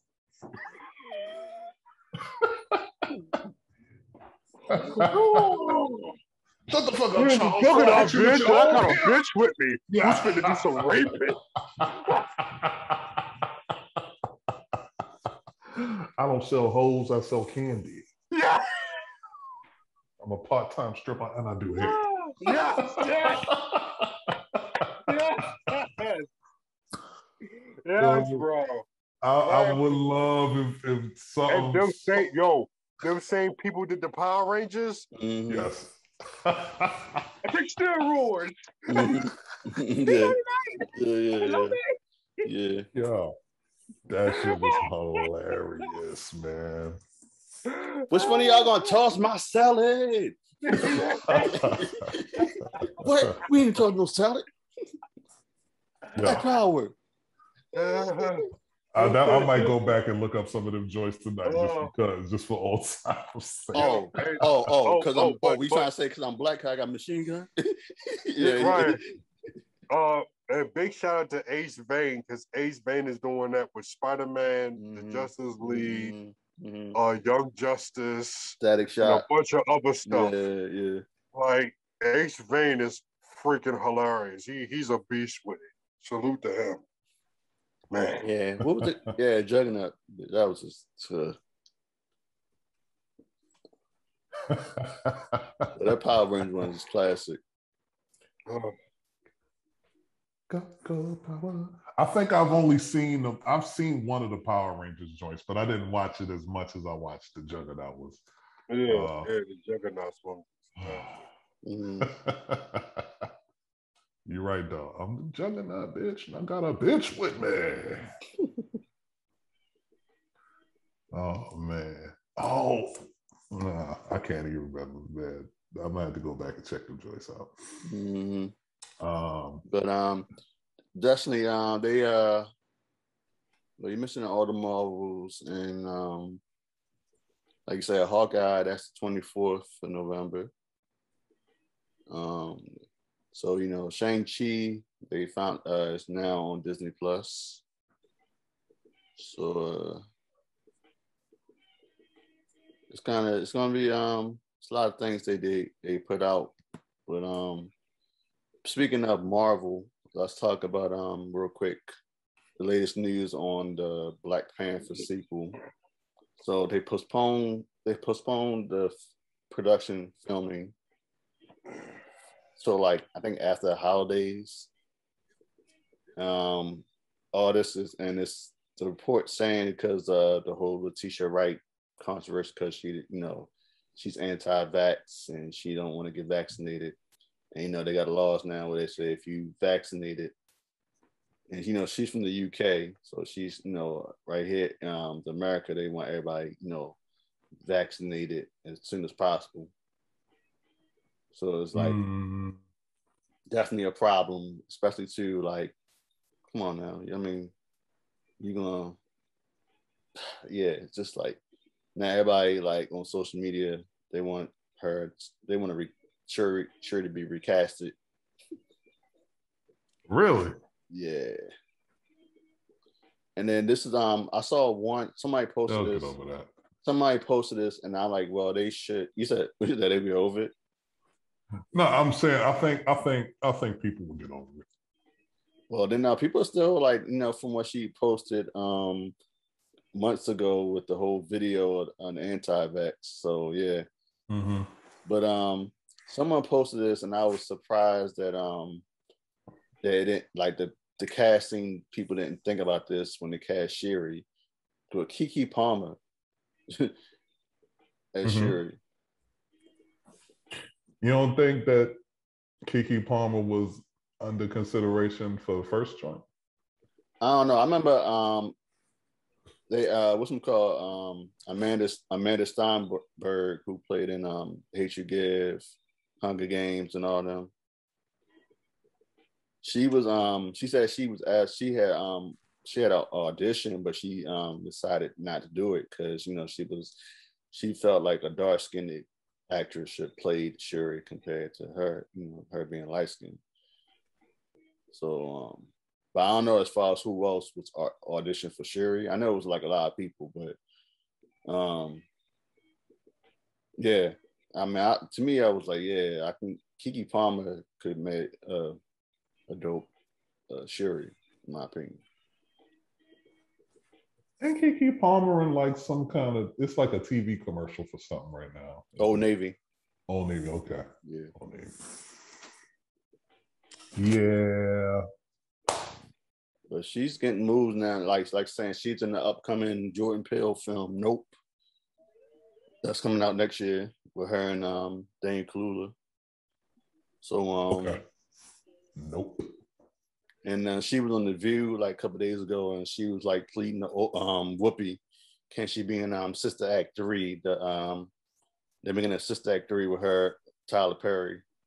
So. Oh, really? They're doing the Sister Act 3? Yeah. Okay. Dolores, I think that's what her name was. Dolores something. Like Claiborne. Yeah, Dolores. Yeah. Mary Clarence. Yeah, Mary Clarence. Yeah. But then I know, Sean, you mentioned like they're gonna, like, it was like reports about, first about the son. They're gonna have a son. Mm-hmm. Yes, there's a son, and he's going to be we didn't even shout out Tiana Taylor for Halloween. She was Madam Slay. That was amazing. Yeah, and that is the Black Panther character. I don't know what for real. If she's not in the sequel, then I don't know what the hell, but how they missed out on that. Right. Like, for real. So she could be part of the Dora Milaje for real. Like, no, lady. Man, so Cosmic Circuit reports that the childless son with Nakia will be introduced in Black Panther 2. The site speculates that this is a way to honor the legacy of the late great Chadwick Boseman, who passed away in 2020 due to colon cancer. There have been many rumors and reports regarding how Marvel Studios will use Wakanda Forever to honor Boseman, while also continuing with the next stage in the franchise's evolution. But I thought that was interesting. They're saying that there's a way to have him having a son there is a way to have his lineage carried on the mantle of Black Panther in the MCU. But if he's introduced, they might allow enough time of years to pass before Black Panther 3 comes along. But Marvel Studios could say he's now a teenager that's old enough to join either an official Avengers team or even the Young Avengers after that project is officially announced. I'm reading this from comicbook.com. And so I found that interesting if they go that route with it. And then there's another report that came across from Giant Freaking Robot saying that Winston Duke will be the new Black Panther. Winston Duke, aka M'Baku, will be the new Black Panther.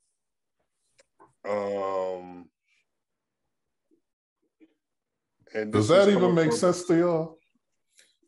Well, in the movie, they almost proposed to him, made that proposal to him of being the next Black Panther. But then he showed them that, one of his men found T'Challa's body and they brought him back.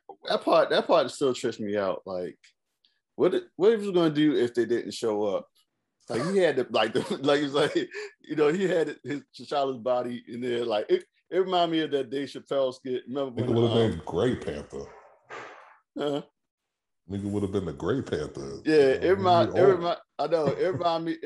of that Dave Chappelle skit when Dave Chappelle and Mos Def, now Yazin Bey, was like former gang leaders. And then when Mos Def got killed, and Dave Chappelle and his crew, they took his body from the casket. He said, "Hey," did a big, "Hey, I got your leader. I got you." He was like, "Oh, dead." And he was like, "That shit, But I don't know. That part always tricked me. Like, yeah, what if they didn't show up? What was going to do? You're going to have that body there for years, and like didn't even want to tell them. But to answer your question, Tommy, they've been like, it's been reports ever since they've been filming the sequel. First, they were saying that Lupita's character is she's gonna be the new Black Panther. Then they said Okoye was gonna be the new Black Panther. So we don't know who to believe. So it's like next thing you know, they're gonna put Angela Bassett in there. Like, yeah, the mom's gonna do it. I think it will be Shuri. Yeah, it's going to be Shuri because they're based on the comics, but and also too, they from that to like, oh, Killmonger's coming back, he's going to be the new Black Panther. So we just like, like, yeah. So the Sun thing does make sense to me. Because it wasn't in the comics where the Sun became Black Panther in two different versions. One was he was part of a alternate universe, and then the other one, T'Challa and Storm had a son, and he became the Black Panther later on. So they can just ride. To me that makes sense, and also to continue on with the legacy that not only Chadwick Boseman did, but also too for the character of T'Challa. So it just makes sense. But we just gotta wait and see. We just hearing all these reports. We don't know if it's 100% accurate. So it's like, we know it's supposed to drop next year. Yeah. So, but all the speculation, all the publicity is good. For generating interest and having people want to know what's going on and be ready for it when it comes out. So, it's all good with me. To be honest with you, kind of not feeling it. I don't know how true this is going to be. Well, you're not feeling what specifically? M'Baku being Black Panther. Oh no. That part I'm not really feeling.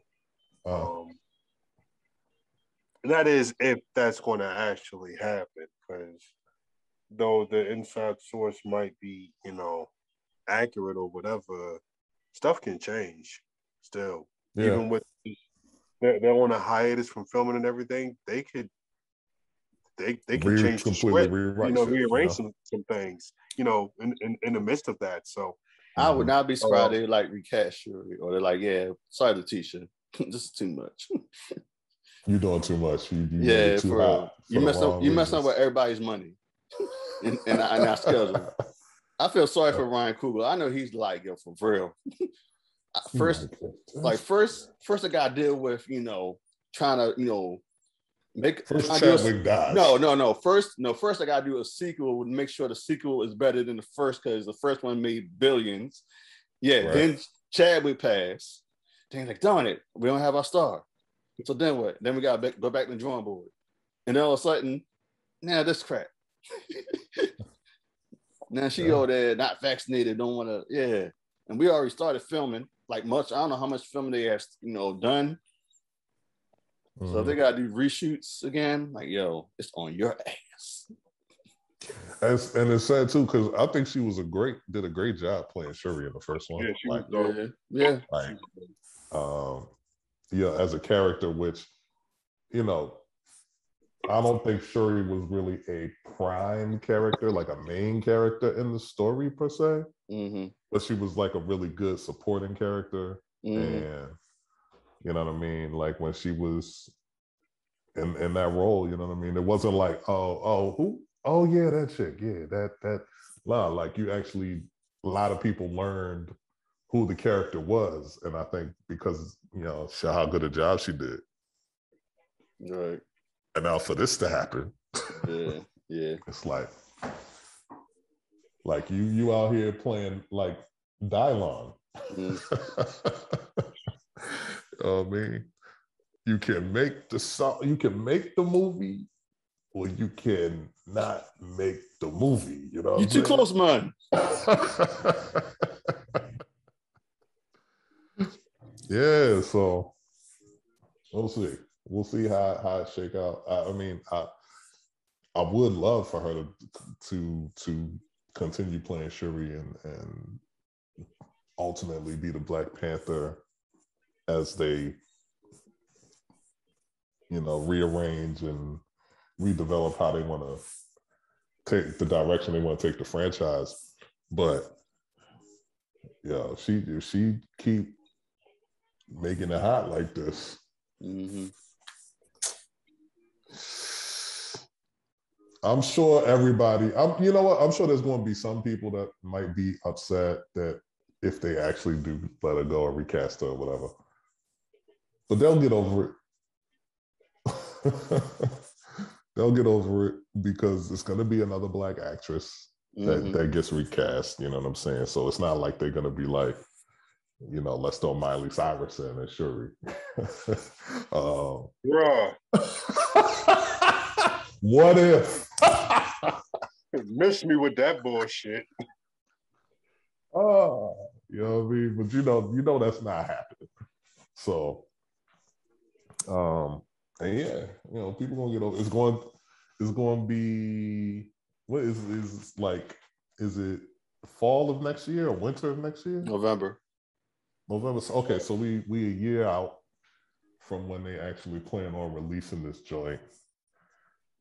There's plenty of time for cats to be like, oh, what happened? Oh no, damn, I like her as an actress. Man, but no, maybe you can bring her back. By February, niggas ain't gonna be worried about it. February be like, it is what it is. It's a new year. You know what I mean? I'm trying to get back to life after the pandemic shit. People want to move on. And don't let the recasted joint, the recasted version, whoever that actress is, don't let her do an even better job. And, shoot. Niggas will move on so fast. like what if yeah, she 10 times better, 10 times fine, damn, she fine, yeah, we need her be back. Don't let her be that so nice. Cass is like, yo, I would love to see a Shuri spinoff. Yeah, for real. You know what I mean? Like when what's my man Terrence Howard was in the first Iron Man. You know what I mean? And then he went a little too hard, and it was like, you know what? We good. Don Cheadle's available. Oh, Don Cheadle. I fucks with Don Cheadle. And I don't hear nobody, I've never heard anybody say, man, I mean, I like the movie, but I wish Terrence Howard was in it still. You know what I mean? I've never heard anybody say that. So, you know, it's going to be what it is. We'll see how it goes. but you know what I mean? The precedent is there for recasting. So, you know, how strong you want to be on that stance, Shuri. You know what I mean? Like, you want to die on that hill? All right.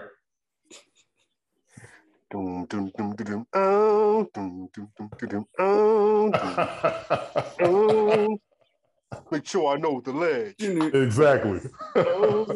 Exactly. Like if you want to die on that hill, that's cool. That's your choice, man. We're gonna be all right. Do you, boo? All my life I had to fight vaxxers. All right. So what's next? I think we're done. Yeah. I mean, yeah. Real quick, The Harder They Fall, saw it, enjoyed it thoroughly all the way through. Really good movie. I want to surprised with the twist at the end too. Yeah, I saw it. Yeah. Saw it twice. I mean, I saw it again. Definitely. It was a better understanding to me the second go around, and it was like probably something I missed, but the first time. But definitely, yeah.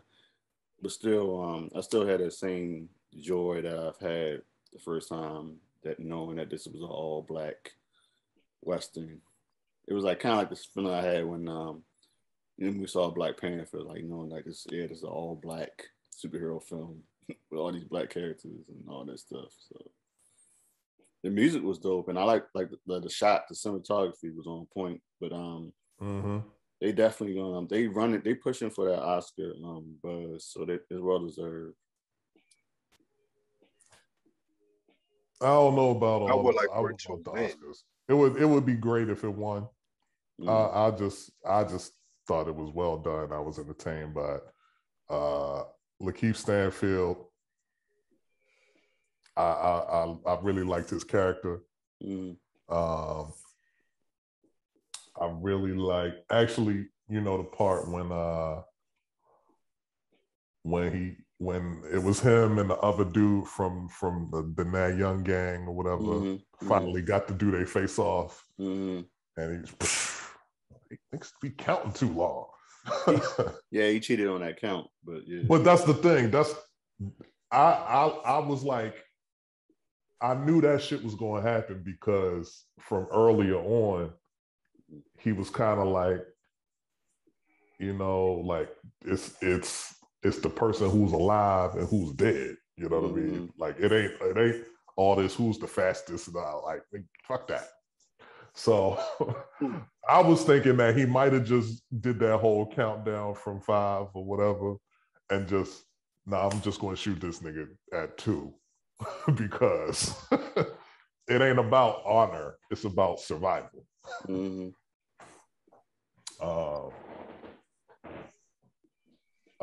Cuffy, I like the Cuffy character. Yeah. But I got other stuff to do. Gotcha. All right. Right. But but The Harder They Fall, man. They Cuffy did a thing. She's gonna get more buzz. She was in Watchmen, the HBO joint, and then also she was on Atlanta. That's what she was in the episode of Atlanta that was like a funny part that she was in the second season. It was the episode when they Van went to Drake's house and they had like a party. She was the one that you remember the episode? It was that part when it was a black girl. She was cursing out the white girl because she was with the black athlete. Yeah, that was her. Coffee. Bitch, I love her too. Yeah. Wow. Yeah, that's yeah, they really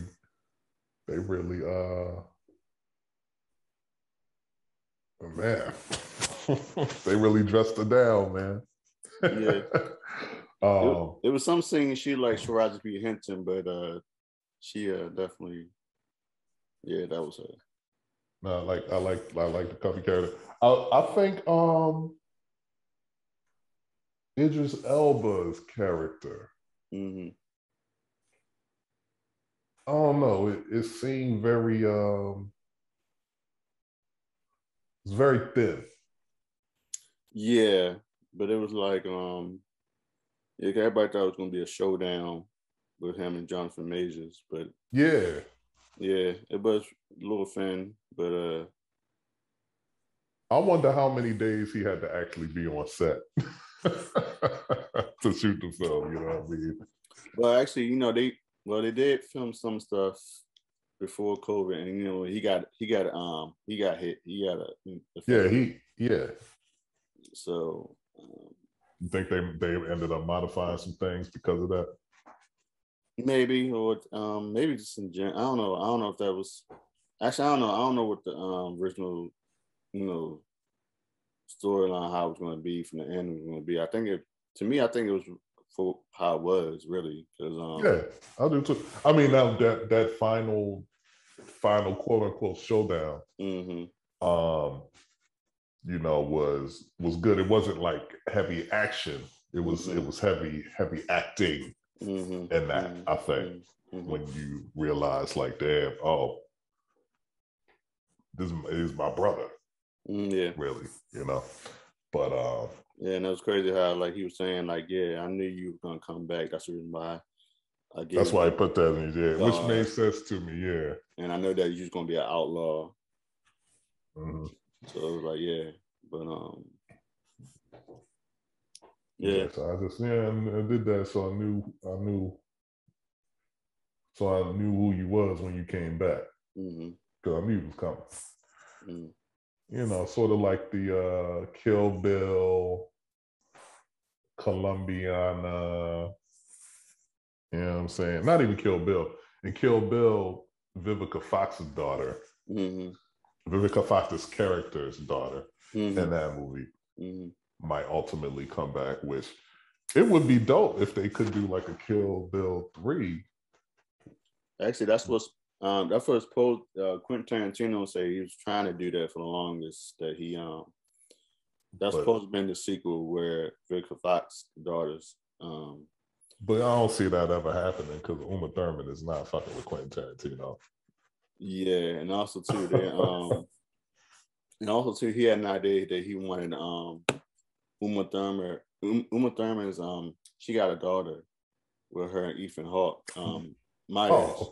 Yeah, she's on she was in Stranger Things the last season. So okay. Yeah, she played Robin, the friend of they were working at the ice cream joint together in the mall. I haven't seen I've only watched the first season and maybe like 3 episodes of the second season. And speaking of Stranger Things, yeah, they showed the teaser 2 weeks ago, and that's going to be coming out next summer. That's going to be crazy. That's like been a long time between that and Atlanta. That's like the long overdue show, like seasons. So yeah, it's been like 2-3 years. Need Atlanta to come back. Yeah, everybody's been busy. But been busy blowing up. But yeah, but Quentin Tarantino, that he was talking about, he had that idea for the longest, and you know had he has in mind Zendaya as the daughter, played Vivica Fox's daughter. Yeah, that's it's been like a little rumor / online petition thing they have on right now on social media. But I don't know. But yeah, you're right. From the whole Harvey Weinstein situation, I don't know if Uma Thurman is damn. Yeah. Yeah. But you know what, too, that I just remember one of the stories from from Kill Bill. That scene where she's like driving in the convertible, and she's like basically talking, I've done this and and now I'm on to Kill Bill. Like, apparently that car was so unsafe. You know what I mean? Like it was like no brakes on that joint, and I think she ended up getting injured because of it, you know, I was like, damn. And also too, I know she dealt with some stuff, you know, during the fighting scenes too. So yeah, we'll see. I don't know, like that. Yeah, they've been talking about that for the longest. We'll see. And that's you know, Quentin Tarantino's still trying to do his 10 film thing. After 10 films, he's done. Oh, I didn't know that. Yeah. But, they could probably still do it without her, though. Right. You know what I mean? They could probably still do it without her. They would just have to. It would have to be some kind of twist, where, you know, just her character is not in the film. But I would still check it out. Right. But yeah, The Harder They Fall, man. That was a good film. I mean, I do. They have potential to be nominated for Oscar. You're right. I don't. As far as winning it, I don't. Yeah. No, I definitely like Yeah, like I like it. Like it was a good movie. It was an entertaining movie. You know what I'm saying? But I wouldn't. I personally wasn't even looking at it and thinking like, oh, this is like Oscar material. Outside of like maybe some of the other more detailed things when it comes to film production, like costumes and. Yeah, but the way they did it, though, set design, yeah. I mean, they definitely cinematography, all of that kind of stuff. But as far as the performances went, I think everybody did a good job. But I wasn't like blown away by like any particular performance. Regina King killed. Like, to me, I think it's between Regina King. I think her and Lakeith Stanfield definitely. The girl that played Coffee. That was and Cuffy, yeah. Dion Cole did his thing though. Everybody didn't know that was him. Well, I knew he was going to be in it. Yeah, and I knew that was him when I saw him. But and I've just seen like his social media posts where he's just like so thankful to have an opportunity to have this role, and he was like just working like just so he could bring it. Right. Yeah, it was different. You know, it was saying it was, you know, it was definitely he got his ass beat. Yeah. In that one joint though. I was like, damn. Yeah. And I was mad at the way he died. Like, yo, bro, you didn't know that you had those pack of dynamites with you. But like, yo, yeah. But my part was when his opening, he was like in front of the camera talking. Like, you ain't gonna come up here talking all this while I'm eating my steak, and then it's by itself. Yeah, I was like, okay. Yeah, they'll say nobody wasn't there. And then nobody was there. I was like, all right. Someone knocked at the door. Like, yeah, Rufus Buck went to see you. Here for what? It's like, I ain't got nothing to say to him. Yeah. Well, it's not a request. Yeah, no, right. Yeah. So, what was the other joint real quick? Red Notice. I actually checked that too. Entertaining. Liked it. And we'll see how it does. Biggest budget movie that Netflix has ever done, though. Yeah, that's what I heard. Between that and the upcoming what's that? Don't Look Up with Leonardo DiCaprio, Jennifer Lawrence. It's by the same people that did what's that joint with it's probably, I didn't know it was probably a comedy. I thought it was like it's just a drama, but it's really the same. What's that movie with it had Brad Pitt, Steve Carell, the Big something. Big Short. Yeah, Big Short. Yeah. Oh, yeah, that was really good, man. The Big Short was really good. It had some comedic moments, some comedic elements in it, but it was like a very serious like topic, I guess, in terms of like what happened with the economic crisis and everything like that. Yeah. All right, cool. I like that. I like the way they kind of blend shit together. I'm mad that it's not on Netflix no more, actually. because that was a good job. So, anything more? What do you think about the NBA season so far? I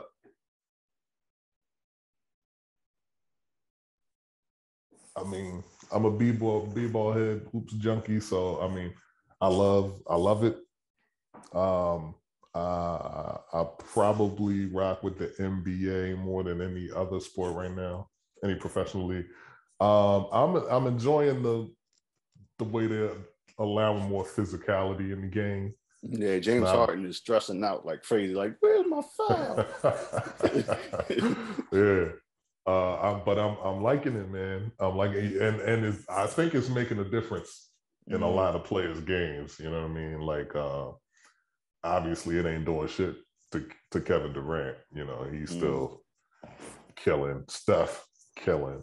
Damian Lillard not really doing it the way you would think he would. Yeah, and that's the thing. It's like everybody's like talking about how bad Russ playing, but like Damian Lillard, his shooting percentage, like him and Booker, and Booker too. Booker. I don't know about Booker. I didn't know about Booker actually. His is dropped down a little too. Yeah, it's not as like I mean, Phoenix is still one of the top teams in the West right now. Though, right? Yeah, then they still with Damian Lillard. Damian Lillard, yeah, the shooting percentage is down, the scoring average is down. CJ McCollum, I believe, is still doing his thing right now. His shit is on career highs right now, I think. And not to knock Damian Lillard, I like Dame, but it's like to me, I still don't think he deserved to be in that 75 anniversary team. No. To me, it's like he don't have like that much. You know, as everybody else, they got MVPs, they got scoring titles, championships and all that. And Dame, I mean, he hasn't had nothing. Like he don't have no first team or nothing. I think he got like second or third, but but like everybody else got they won a championship, they won an MVP, All-Star MVP, defensive player, or they won the titles on the scoring or assists, whatever. I mean, everybody can talk about Russ all they want, but Russ, he was their average triple double for like average 4 seasons or four seasons. Yeah, two times he had scoring 2 times scoring champion. MVP. He 2-time assist champion. So it's like so the way he's playing now, it's crazy, and also it's crazy what's going on in LA with the Lakers. To me, my opinion, I think Frank Vogel got to go, but that's just me. I don't think so. I mean, LeBron's been hurt. Yeah, AD, like he scared me every time when he falls. There's some other people that's been hurt too, by the way.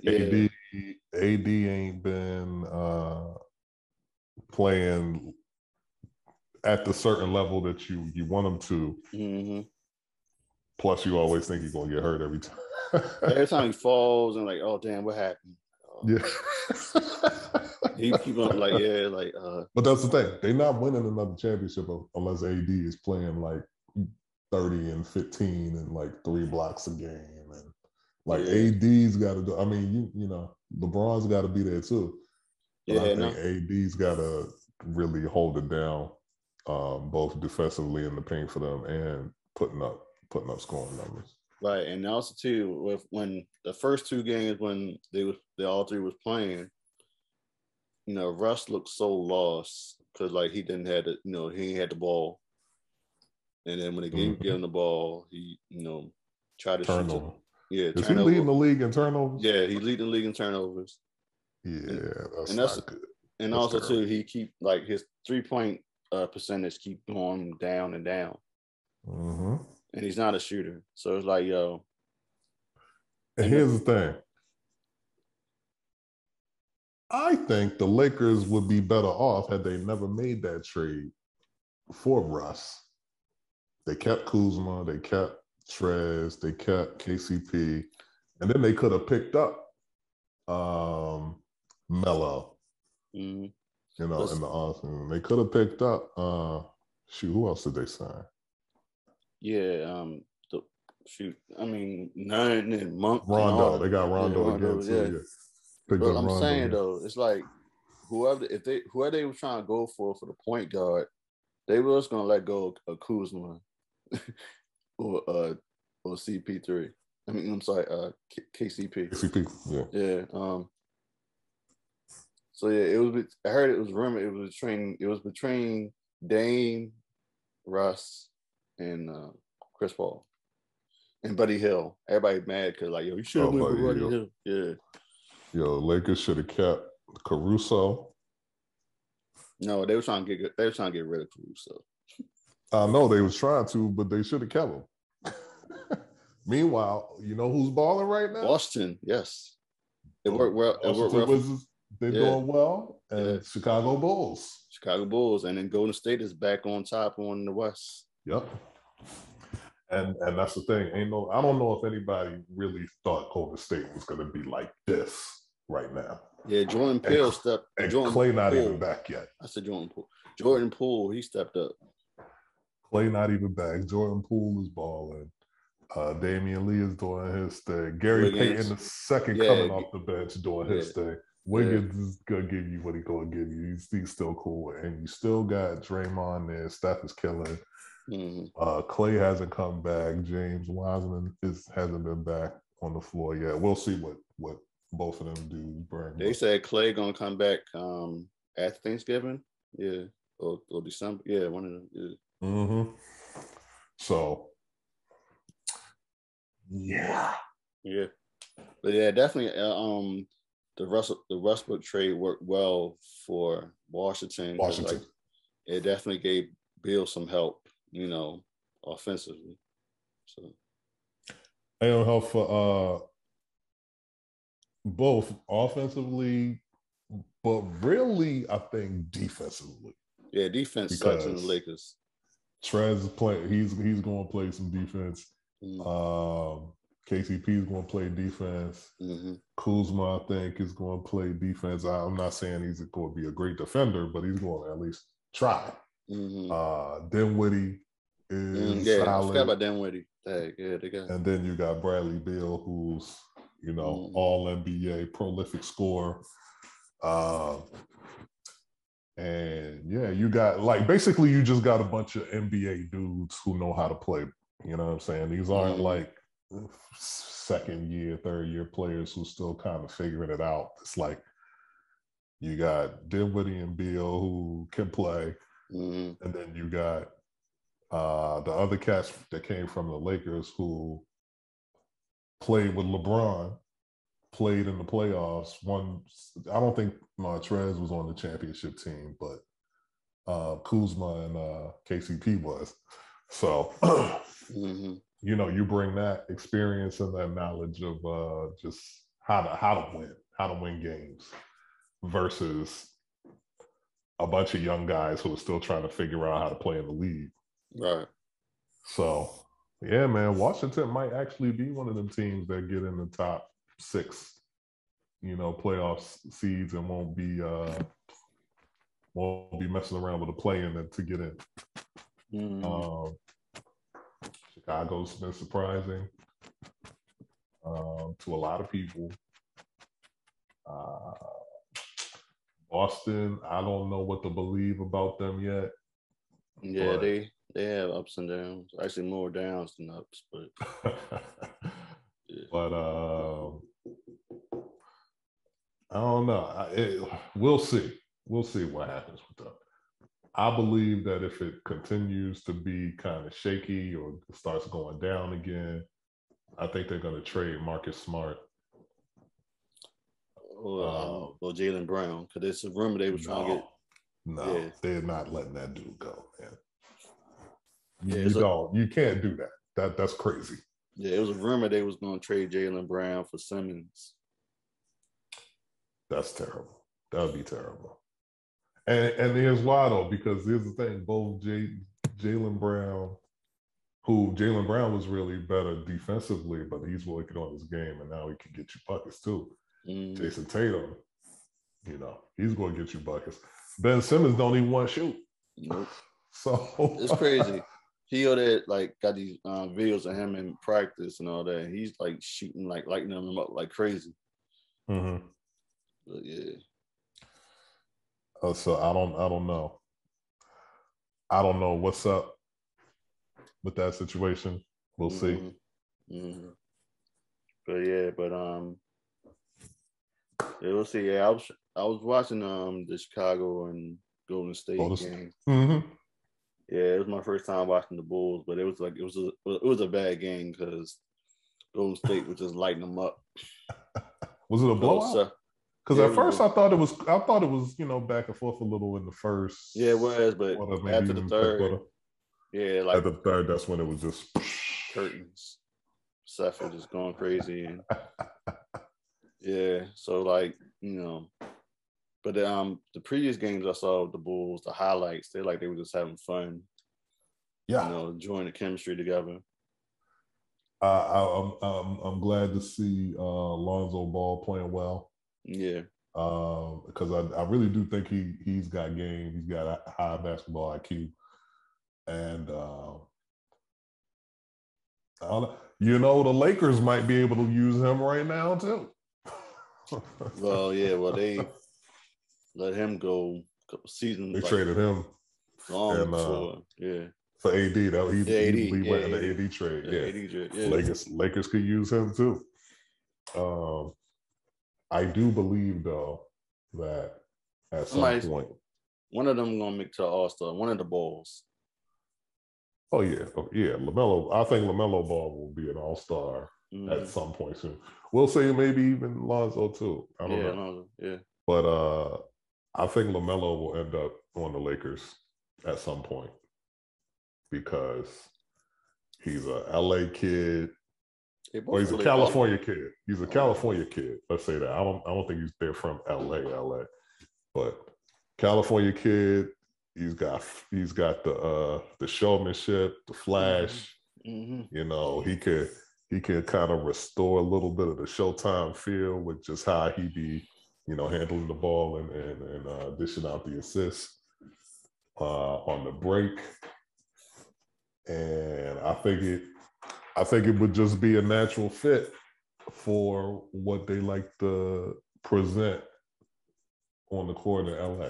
You know what I mean? Mm-hmm. Like they want box office, they want a show, and they want to win too. So you gotta learn how to win too. But they already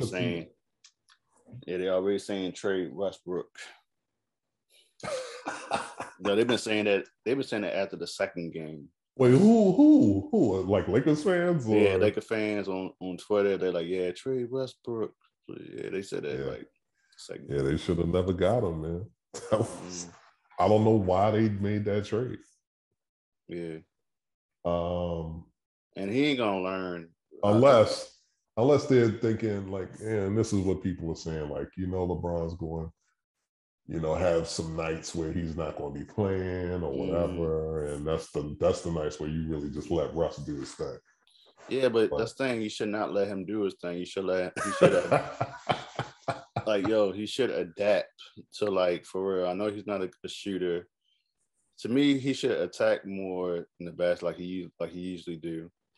And also too, like everybody's saying that his athleticism is falling because he's getting older.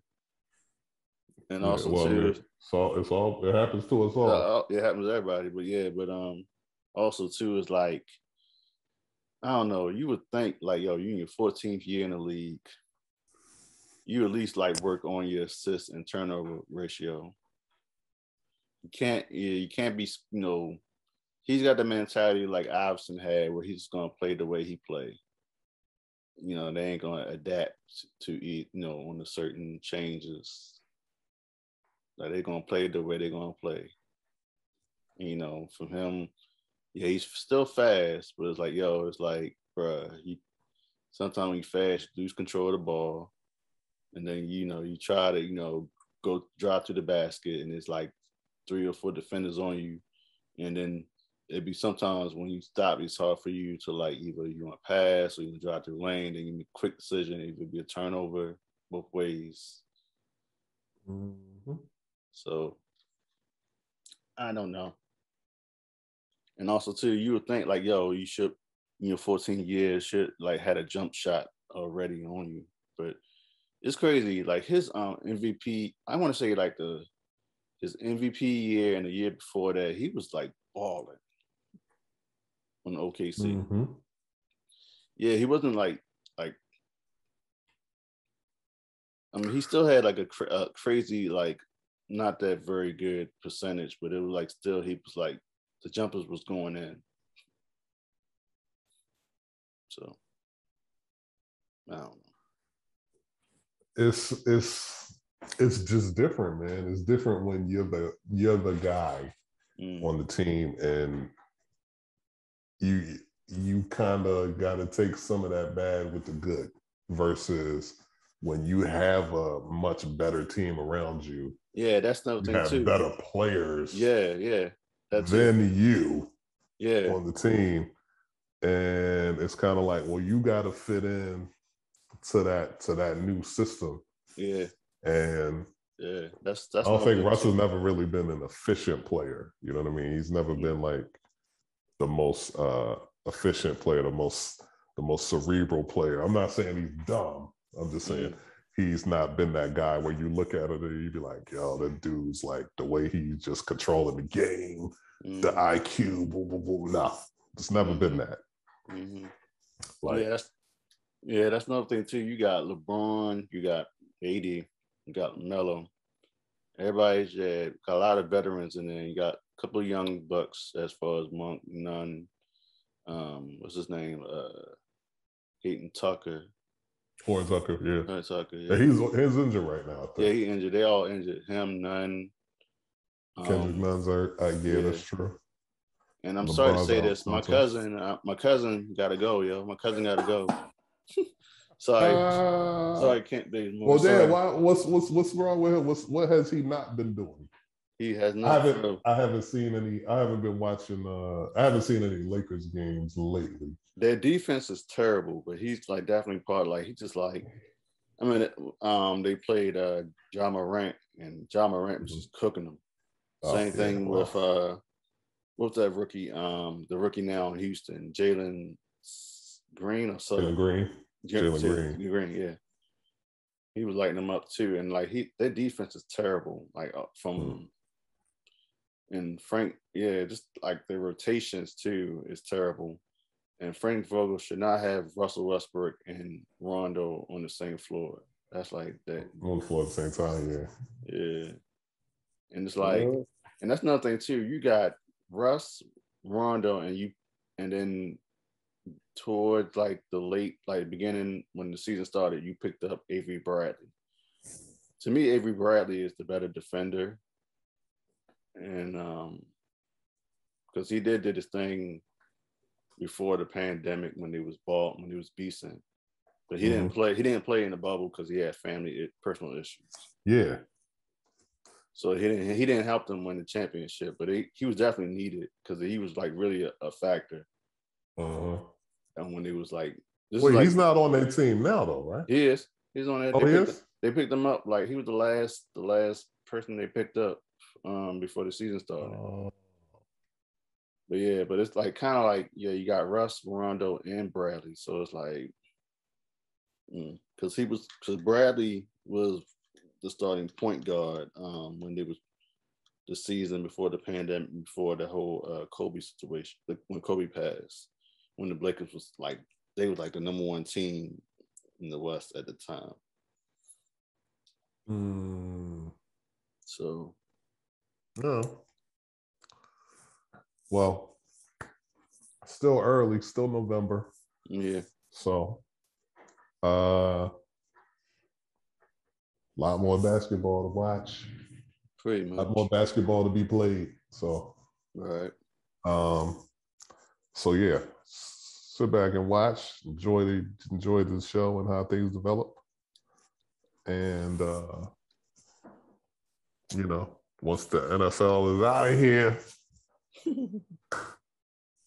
we focus on the hoops. Yeah. And how that's shaping up for the playoffs. True. Mm-hmm. But that's about it. So yeah. That's a wrap. Yep. So this is episode 47. Here's Shirley Brown here. Tom. Mr. Sean left. Hope it's all good. Stay safe. Be good, y'all. Follow us on IG and Facebook, and then check us out now YouTube channel for other episodes. Peace out, y'all. Peace.